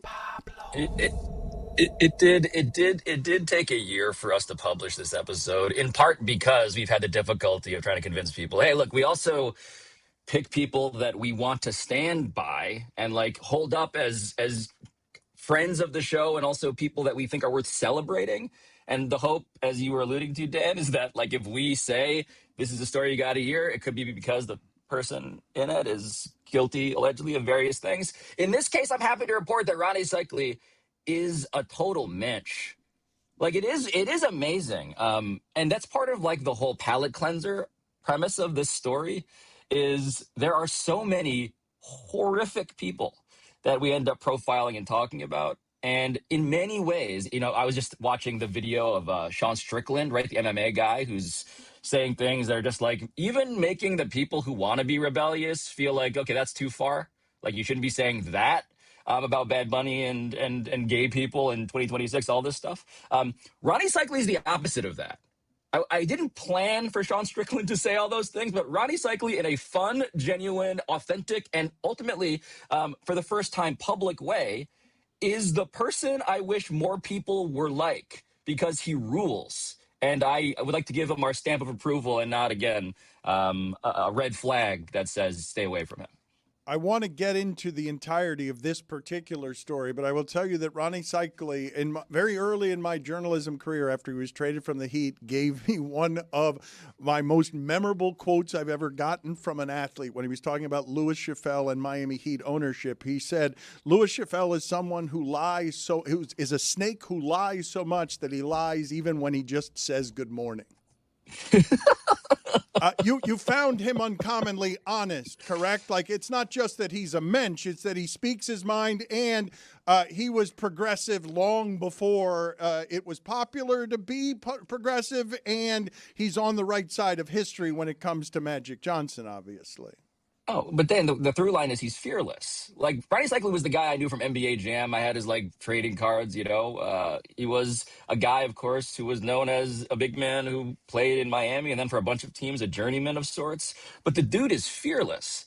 And this is not a story, to be very clear, about moralizing about the right side of history, even though Ronnie Seikaly is more on the right side of history than pretty much any athlete that plays or has played that I can recall when it comes to the issue of, and I don't want to become the guy who makes it serious all of a sudden when it comes to an issue that lots of us learned through Magic Johnson, which is HIV and AIDS.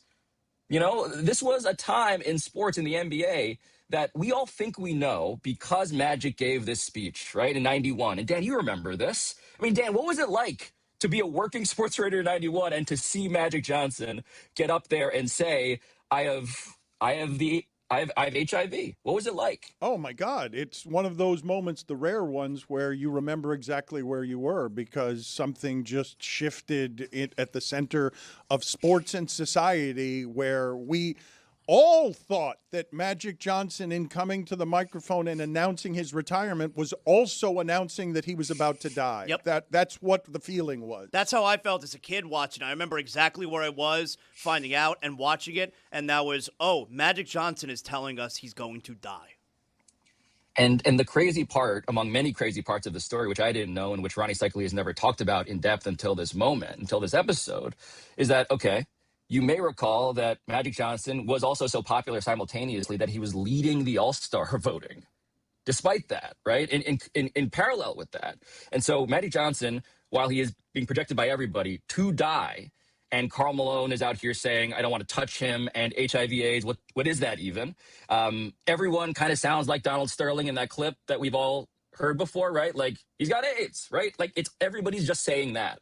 They don't know the difference. They don't know how it's transmitted. It's a moral panic and a genuine fear of this disease. And what happens is Magic Johnson wants to prepare to play potentially in this All-Star game. And David Stern backstage, as Jack McMullen explains on this episode, is saying, we need Magic to be ready to play in this All-Star game. David Stern was also ahead of his time in that regard. But the question of how this all turned was, it's the question of why did Ronnie Seikaly do the thing he did, which is randomly at a pickup game, pregame, he was out injured. Magic Johnson obviously was out as well.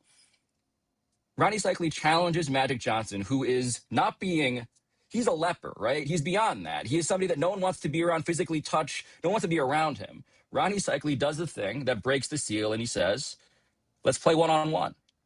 And he does it in private, in front of a tiny audience of people, several of whom we interview in this episode.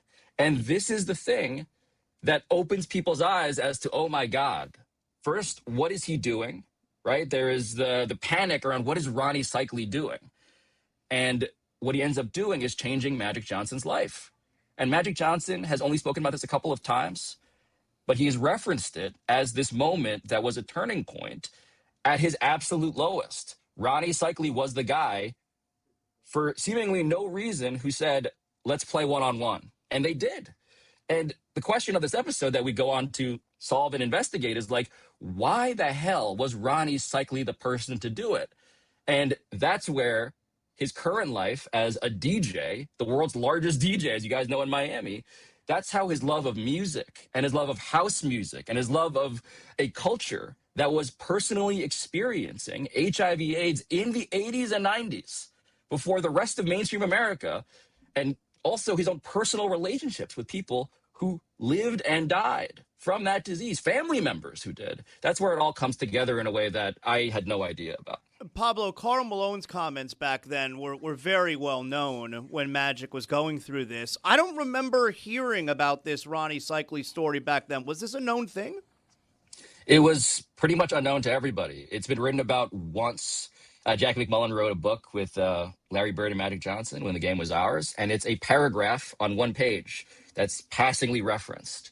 Ronnie Seikaly had never talked about it in public in depth. Magic Johnson mentioned it once at this anniversary about his speech, his announcement, the 20-year anniversary.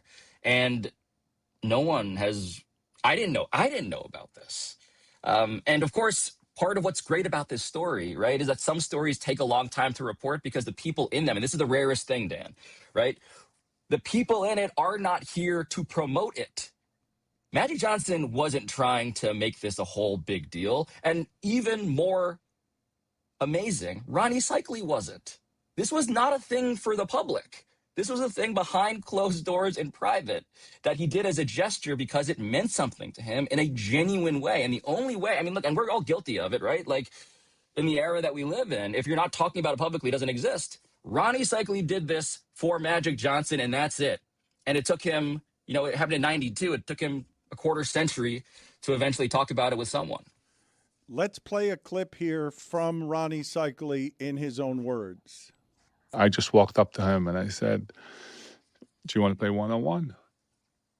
And he looked at me kind of like not sure if I was joking or not. And he was like, "Sure." And I said, "I'm not going to take it easy on you. I'm going to push you. I'm going to shove you. And we're going to go at it." And he looked at me. It was like as if it was Christmas and this kid got a brand new present that he wanted, that he's always wanted. His eyes just lit up and he looked at me. He was like, "Let's go." I wanted him to feel human and not like an amoeba. Yeah. You know, like everybody wants to be away from him. I wanted him to feel good about himself. I wanted other players to see this. And I take that to my grave, that I was able to put a smile on somebody's face that doesn't necessarily need it with all his fame and fortune, everything that he's done in his life. But in that moment, I put a smile on his face. And that's the most important thing for me. The most important question I have is, who the hell was that person sitting in my chair? Okay, so I didn't do a great job setting up the clip. They cut. I was expecting to see Pablo. That is white me. That is otherwise known as Foster Kammer. He is a writer, contributing writer to the New York Times. He is somebody who is a music writer, who's a house music expert. We got a music guy to do a DJ story, and he was like, "Actually, I think there's something else here." And it's this larger story. It's a lost chapter in sports history. And so in my attempt, Dan, to use your money to revitalize a bizarro, kind of stone version of 60 Minutes, we have a stable of correspondents, and Foster knocked this out of the park, man. We worked on he waited more than a year to publish this because, spoiler alert, the one person that we could not get in this episode, much to my chagrin and due to no lack of effort from my part in terms of stalking him, was Magic Johnson, who I think may be irritated that on our show we previously exposed who really does his tweets. We did an investigation as to who tweets for Magic Johnson. And so going through the woman who tweets for him to get permission to talk to Magic for this story from Pablo Torre finds out, again, they weren't exactly throwing their doors open to us either. And so we had to do a bit of a report around. Did you try to sneak in to his box at Dodger Stadium? I don't like the way that this is now being circulated. It seems like I was trespassing. But I did stand within a mid-range jumper's distance behind Magic Johnson at Dodger Stadium. I was in LA. I went to the Dodger game. He's partner of the Dodgers. And I was about to ask him to participate in this episode when I was thrown out of the section by security. All right, so thrown out of the section by security does suggest trespassing. Well, I think there's a legal question there that I assume, Dan, we will use our lawyers' billable hours to prosecute if it ever comes to that. I am so tired of seeing our lawyers' billable hours because of the work that you're doing. Ronnie Seikaly is going to have the distinction for about 6 hours of being the biggest DJ in electronic music to ever be in the studio. But Diplo's going to be here later today to do a South Beach session. So how does Ronnie Seikaly fit in this world? What part of this story is Ronnie Seikaly's music career, which I think is more lucrative now than his basketball career? Definitely. I mean, look, I'm going to defer on the DJ economy to Mike Ryan, but the premise of this story is that Ronnie Seikaly is legitimately an accomplished DJ. Like, he plays all of these festivals. The way the story started was Foster saw a flyer for this very high-end music festival in Brooklyn, and Ronnie Seikaly was at the bottom. And when I first saw Ronnie Seikaly's name, this was years ago when I was in South Beach hanging out with you guys, I was like, oh, someone had ironically named their band Ronnie Seikaly, you know? And it turns out that the dude is, we play some of his music, and the music explains his psychology. The music and the history of house music specifically, which is played in these clubs. It started in Chicago, really, this locus of queer culture in which people are dancing, people are dealing simultaneously with HIV/AIDS. Ronnie Seikaly, ahead of his time, was befriending the outcasts in music, and then becoming one of them as a DJ. And so why Ronnie Seikaly? It goes to the fact that he's legit in this world in ways that I thought were a joke, but are apparently quite sincere and quite real. Is there any particular reason that you're joining us from what appears to be an antiseptic can of some sort? You don't like the decor of the can? I'm in the heart of the liberal media, Dan. I'm at the MS Now. I knew offices. And they didn't give me a room, so I snuck into one. And so I'll just I'm not even supposed to really be here. This is. All right. Well, they don't know I'm in here. I guess I'm hiding. All right. And doing my journalism. Let's talk about the not liberal media before I let you go here and the mess going on at CBS, where Colbert is leaving in May, and something that he just did here recently against the advice of his lawyers is, basically telling CBS, "What are you going to do? Fire me?" As he's doing whatever it is that he wants, and as Anderson Cooper leaves 60 Minutes, and it is clear that the mainstream media is so replete with conflicts of interest that you have one of the great empires in network news right now falling apart in front of our eyes with an assortment of corporate conflicts. What do you have for us on this subject? Because it's painful to watch what's happening around 60 Minutes at what used to be a mainstream institution that you could count on for at least attempting objectivity and fairness. Yeah, it's left a real wide open lane for independent journalism to come in and actually try to hold powerful people, very wealthy people, to account. We just interviewed, I was just doing the morning show here, Morning Joe, and we had James Tallarico, the Texas state representative, who Colbert interviewed and was not allowed to air the broadcast of on network television on the show. And we were talking to him about this. And one of the things that immediately became obvious was this was such an enormous win for him. Right? Millions more people ended up seeing the video that they had to post on the internet because he became this target of the FCC, which Donald Trump has used, as he does every branch of government, every would-be regulatory agency, to just serve his own particular purposes. And so the through line here, we're at this moment, and this is beyond just liberal stuff, right? We're at this moment where there is such clarity around corruption, around billionaires, around Silicon Valley, around people at the very top. And if you choose to service the president of the United States, he may give you in these quid pro quo arrangements, these transactional arrangements, benefits and pardons and favors. But in terms of what's popular, right? Why are millions of people watching these clips? Why, when it comes to the Epstein files, are millions of Americans sort of waking up to realize, oh my God, when Pam Bondi is being questioned in Congress about all of this stuff, and she can't even get the words out about the Dow, how we should focus on the Dow instead of these victims, these female victims who are right behind her in that room. People realize it's because she is servicing one person at the expense of an entire population of people, an entire audience of Americans from both sides of the aisle. And so CBS is caught in this very awkward position of needing the protections of the president via the quid pro quo system, the transactionality of him granting favors via the FCC, via the ability to merge with other companies, Paramount, Warner Brothers, etc.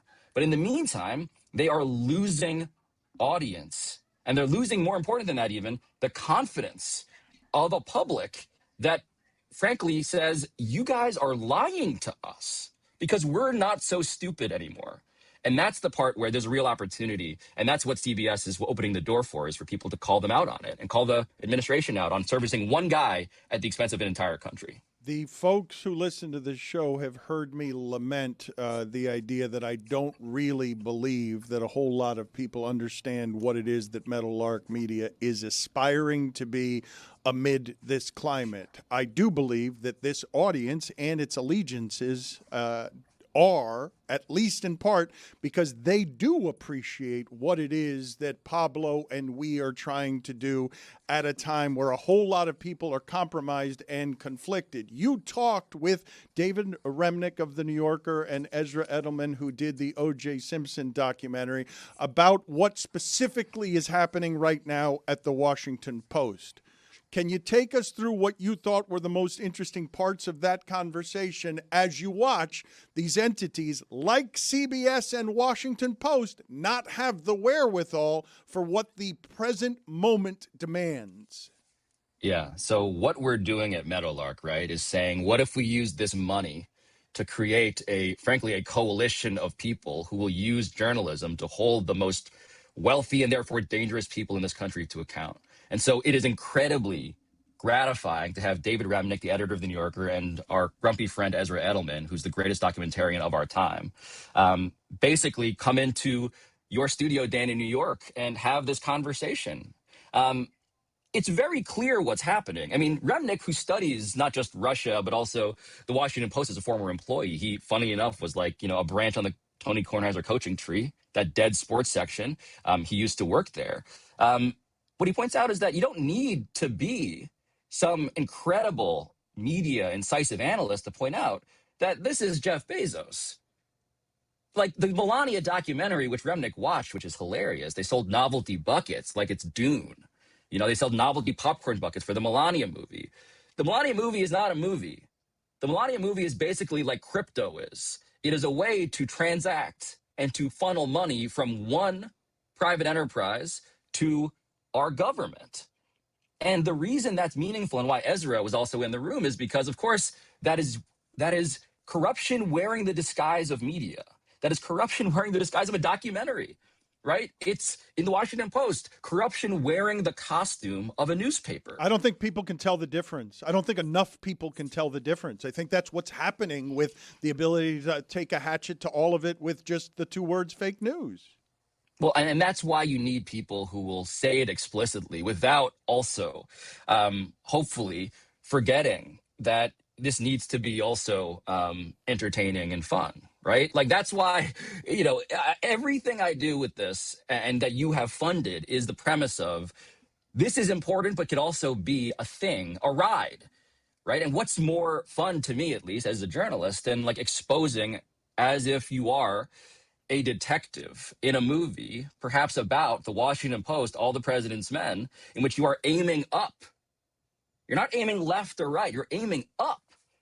And the detective dynamics of journalism and the willingness to say, this is what we found, this is why it matters, and hoping, maybe it's the last hope we have, that this will hold something to account. Clarity, right? Clarity is so important. And if you don't say it, if you don't defend the terms, right? What do journalists have? We have vocabulary, right? We have to defend it. This is what a documentary is. It means you're independent from the subject. You're using journalistic depictions to tell a story, right? That's why OJ Made in America. Why is Ezra on the show? Because that thing, OJ Made in America, is a North Star for everything. It's incredibly dense and historical and serious. It's also incredibly fun to watch, right? You get everything in it. It's a yes and sort of dynamic. And so with this, how can you define the terms of what journalism is so it can't be worn as a costume? It may be insufferable to non-journalists, but I promise you it's really important, because otherwise you're just going to be at a costume party full of people who are trying to rob you. And that's otherwise what's happening in America right now. Last point on what the latest story is that Pablo Torre digs into, because it's not all negative stuff. It's not all gotcha. It's not all about the clicks. Rudy Gobert is, when we do word association, for me, the start of the pandemic. How are David Stern and Ronnie Seikaly the start of the change in how it is that people viewed HIV?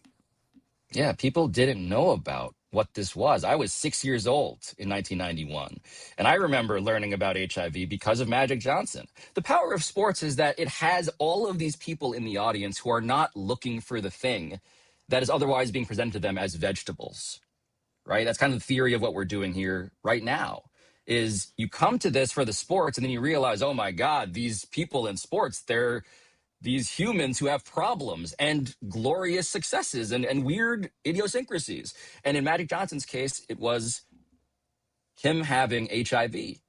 And so you learn about it through that. And the question becomes, as we look to the NBA right now and questions of leadership, how do you handle as a commissioner various crises? David Stern dealt with the most famous HIV positive person in America being his most beloved player, right? Magic in 91, leading all-star voting at that same time. And David Stern's response backstage, right, in private was, we are going to protect Magic Johnson as an NBA player. We are not going to write him off as if he's already dead. We're going to find a way, based on the science available to us, to make this so that people understand Magic Johnson should not be an outcast. He's a member of our sport. And it's so easy now to not do that. It's so easy to be safe about all of that. And David Stern wasn't. And David Stern had many issues, but his top-down power to enact change, he had the courage of his convictions, and he was on the right side of history. And that's how Ronnie Seikaly enters the story. That's how, frankly, we get from a place of total ignorance about what HIV is to now a place where when we see a Sean Strickland at an MMA press conference being the most bigoted, just like, least creative version of a bigot you've seen when it comes to gay people in America, you have some counterweight because there were people who stood on the other side of this long before it was safe to do it. And that's what, again, the power of sports can be. Pablo Torre finds out it's exceptional. Check out his latest story. Before we let you go here, I want to include you, though, on a lighter sports conversation that now Jeremy, Mike Ryan, and Tony seem to be agreeing about, and it's beginning to bother me that they continue to get momentum on this. They all seem to believe that Jason Tatum is going to make the Celtics worse when he gets back. There's some hope in there, but also they have convinced themselves, and I don't want to speak any more for you guys, so make the argument, because it's been bothering me that you guys have been, Jeremy has been getting allies on this. He's been collecting allies in the room, and Mike and Tony seem to be on his side. I don't know where Zaslow stands on this right now. I think they will 100% when Jason Tatum resumes playing regular minutes on that team, have an acclimation point where they try to readjust to Jason Tatum's usage rate. We've seen players that are elite and considered elite be dropped into the playoffs after a long layoff and struggle to catch up and throw off team chemistry. I think this is actually more commonplace than people realize, and it shouldn't be considered a hot take. That should be the norm.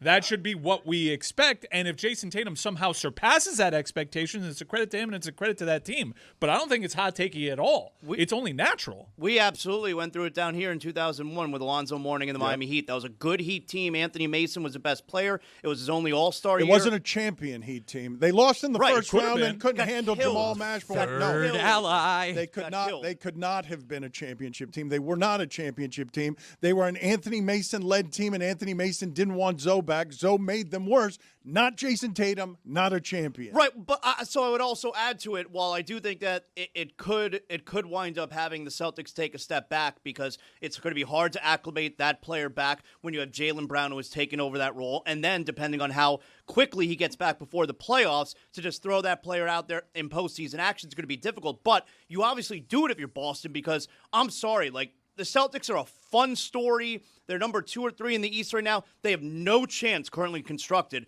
to be a championship team. Jason Tatum, best case scenario, allows them to be a championship team. Pablo? This is some of, you guys are just doing reverse psychology. That's what's happening here. You want the Celtics to hear this and be like, maybe those guys in that shipping container are right. Maybe we should hold off on returning, the custodians. Maybe the custodians are right. Maybe we shouldn't have Jason Tatum play for the Celtics when he comes back before the playoffs. That's what the suggestion here is. Quit being so typical liberal media twisting our words. No, we're saying there's going to be an acclimation point, and that should be the expectation. Stop trying to make it a hot take. Stop trying to be like Mike is saying they're worse with Jason Tatum. You can be the judge after it plays out. I'm just saying it's only natural that they will struggle when he gets reinserted into that lineup. This is not a hot take. I'm just worried about the personalities for them. Jaylen Brown is a wide receiver personality who's going to be top 5 in MVP voting and is posting infographics of how he has played versus how Jason Tatum has played for the Celtics. And I'm just saying, the first time that Jason Tatum takes a step back long 2 for a potential game winner as he's double covered and misses it where he pushes off with that right arm, Jaylen Brown might not be okay with it, and then all of a sudden things might fall apart. That's all I'm saying. I just feel like it's probably worth pointing out that Jason Tatum's like a 6-time All-Star, who's a first-team All-NBA player. The problem with Jason Tatum and Jaylen Brown, though, where you guys have a lane, politically speaking, is that they don't really have they don't have stands. There are no like Jason Tatum stands. There are certainly no Jaylen Brown stands. They're hiveless largely, and that's an issue for them. But they also won a title together. So again, I'm just a little bit lost on what's happening. I think, though, that what might happen, that they're going to feel validated on their point, is that Jason Tatum comes back, and because they don't have what Porzingis and Drew Holiday were doing, all of a sudden they're not as good as they were when they were champions. They'll be better than what they are presently with just Jaylen Brown and Derek White. But fourth ally! But all of a sudden they're going to be able to make the argument because they're not championship, or they're not as good as OKC. I just when Mike was saying you can be the judge, that you're holding your take with tongs like it's a diaper, like you don't want to own the take. Just own the take. The take is it's my take. Jason Tatum makes well, both of you guys can hold this. Okay, I'll take it without tongs. Are you telling me to say it with my chest and say what I mean, fella? I would like you to pipe down, fella. He said you're holding your take with tongs like you would a baby diaper, that you're afraid to present it in public as yours. In fact, when he accused you of it, you pointed at Jeremy. All right, cool. Jason Tatum sucks. I've never been a fan of his. Thank you. And he doesn't have stands because he himself is a stan. He is a Kobe stan, just a worse version. There you go. Finally, we got the right and accurate and honest, transparent. Are you telling me you look at this face, you don't think I'm being honest? Look at me. Pablo, good work. Thank you, sir. You continue to crush it. We appreciate the work you're doing. I will continue to remind everyone here and listening, it is not my money. It is our money. We are owners in this company. Our money. Stop saying it is my money. Thank you. I appreciate that. And Zaz looks like how various NBA owners wish I looked. So I appreciate our money being used for my legal defense in the future. Go back to hiding in the labyrinth of the liberal mainstream media the way that you're hiding in an antiseptic can. Pablo Torre Finds Out is the name of the podcast. I want to put it to poll and make it official. Does the audience want the shipping container name to be changed and promoted to Custodians? Because you guys seem to like Custodians better. You guys seem to think that this is something that is a promotion, that to become a custodian just freshens it up a little. Yeah, because new. You keep saying shipping container, which is awfully convenient because the entire official term is shipping container full of frightened refugees. We have since moved from that place, and the frightened refugee thing, not playing with the base. Jeremy didn't know that? Yeah, the history of this There's no way you didn't know when that. we were at the Clevelander, they were in such a small tin can far away from me that I can just see that they were frightened. And it was a different time Scary in America. times. Yeah, things have changed. Different cast. Custodian me. Okay, so really? So are you all voting for it? You're viewing this as a promotion as well? Oh, Tony's making a sour face as if he smelled something I don't know bad. if it's a promotion. You would. I think we just play it out next couple of weeks, see if it sticks. We don't force it. You know, sometimes in pro wrestling, you got to change up your gimmick every now and then. You got to freshen things up a little bit. I know, but I'm like a pro wrestler, actually. You got your ass beat. You win some, you lose some, Tony. That is what happens in wrestling. Lately, our highlight team, the one that we own together, but Chris and Mike are the public faces of, and Chris and Mike are the GM of the year. They are the reigning champions. The Cyclones return to work at 3 o'clock for a matinee here, and we have some highlights or J-alites that I like to celebrate in honor of University of Miami basketball coach Hy Lewis. Look, Dan, the reigning fall champ Cyclones have started this season in incredible fashion. We are undefeated. We won again yesterday against the Fireballs. You can watch all these games on YouTube and the ESPN app. We are now 2-0-1, and a lot of the credit has to go to Bradley, a former Cyclone that was injured in his previous tenure. He's gotten healthy, and he straight up overpowered CRB. I have never seen a player look afraid on a fronton before. Lote left side to the outside. Bradley's quick. Gets out there, keeps it low, just above the pad. Goodness. And, oh, boy. Bradley is very powerful and much bigger than CRB, and you never really see a highlight player flinch because a Pelota is traveling 200 miles per hour right at his noggin. But that's what Bradley does. That's what Bradley did in the post-game interview. Yeah. And Dan, as I've mentioned before, we have a Super Bowl winner on our team. When you talk about great two-sport athletes, Bo Jackson, I guess you can lump in Michael Jordan now, given his recent success. Deion Sanders. Tenard Davis won a Super Bowl with the Indianapolis Colts and a Battle Corps championship previously with the Cyclones. Here is Jedin, a.k.a. Tenard Davis, in a postgame after a brilliant win with his new doubles partner, Unda. The Undertaker is a cyclone. Yes, he is. That's Unda? You want to hear Unda? We are the Cyclone. That's Unda. Yes, I we love are this guy. Unda. We are the Cyclone. We are the Cyclone. We are the Cyclone. So he dropped the S on Cyclones? Hey, he's from Spain. We are the Cyclone. Okay. We are the Cyclone. The Undertaker. We are the Cyclone. When you said they're undefeated, the Cyclone are undefeated again. They've won once or twice? We are 2-0-1. One draw. We opened the match in a championship rematch of the fall final, and we drew the Devils. And since then, 2-0. This is one of the best locker rooms I think we've ever had. I love how supportive our guys are. You know, Unda, I love him being paired with Jedin because that is a championship player. This is so great for us.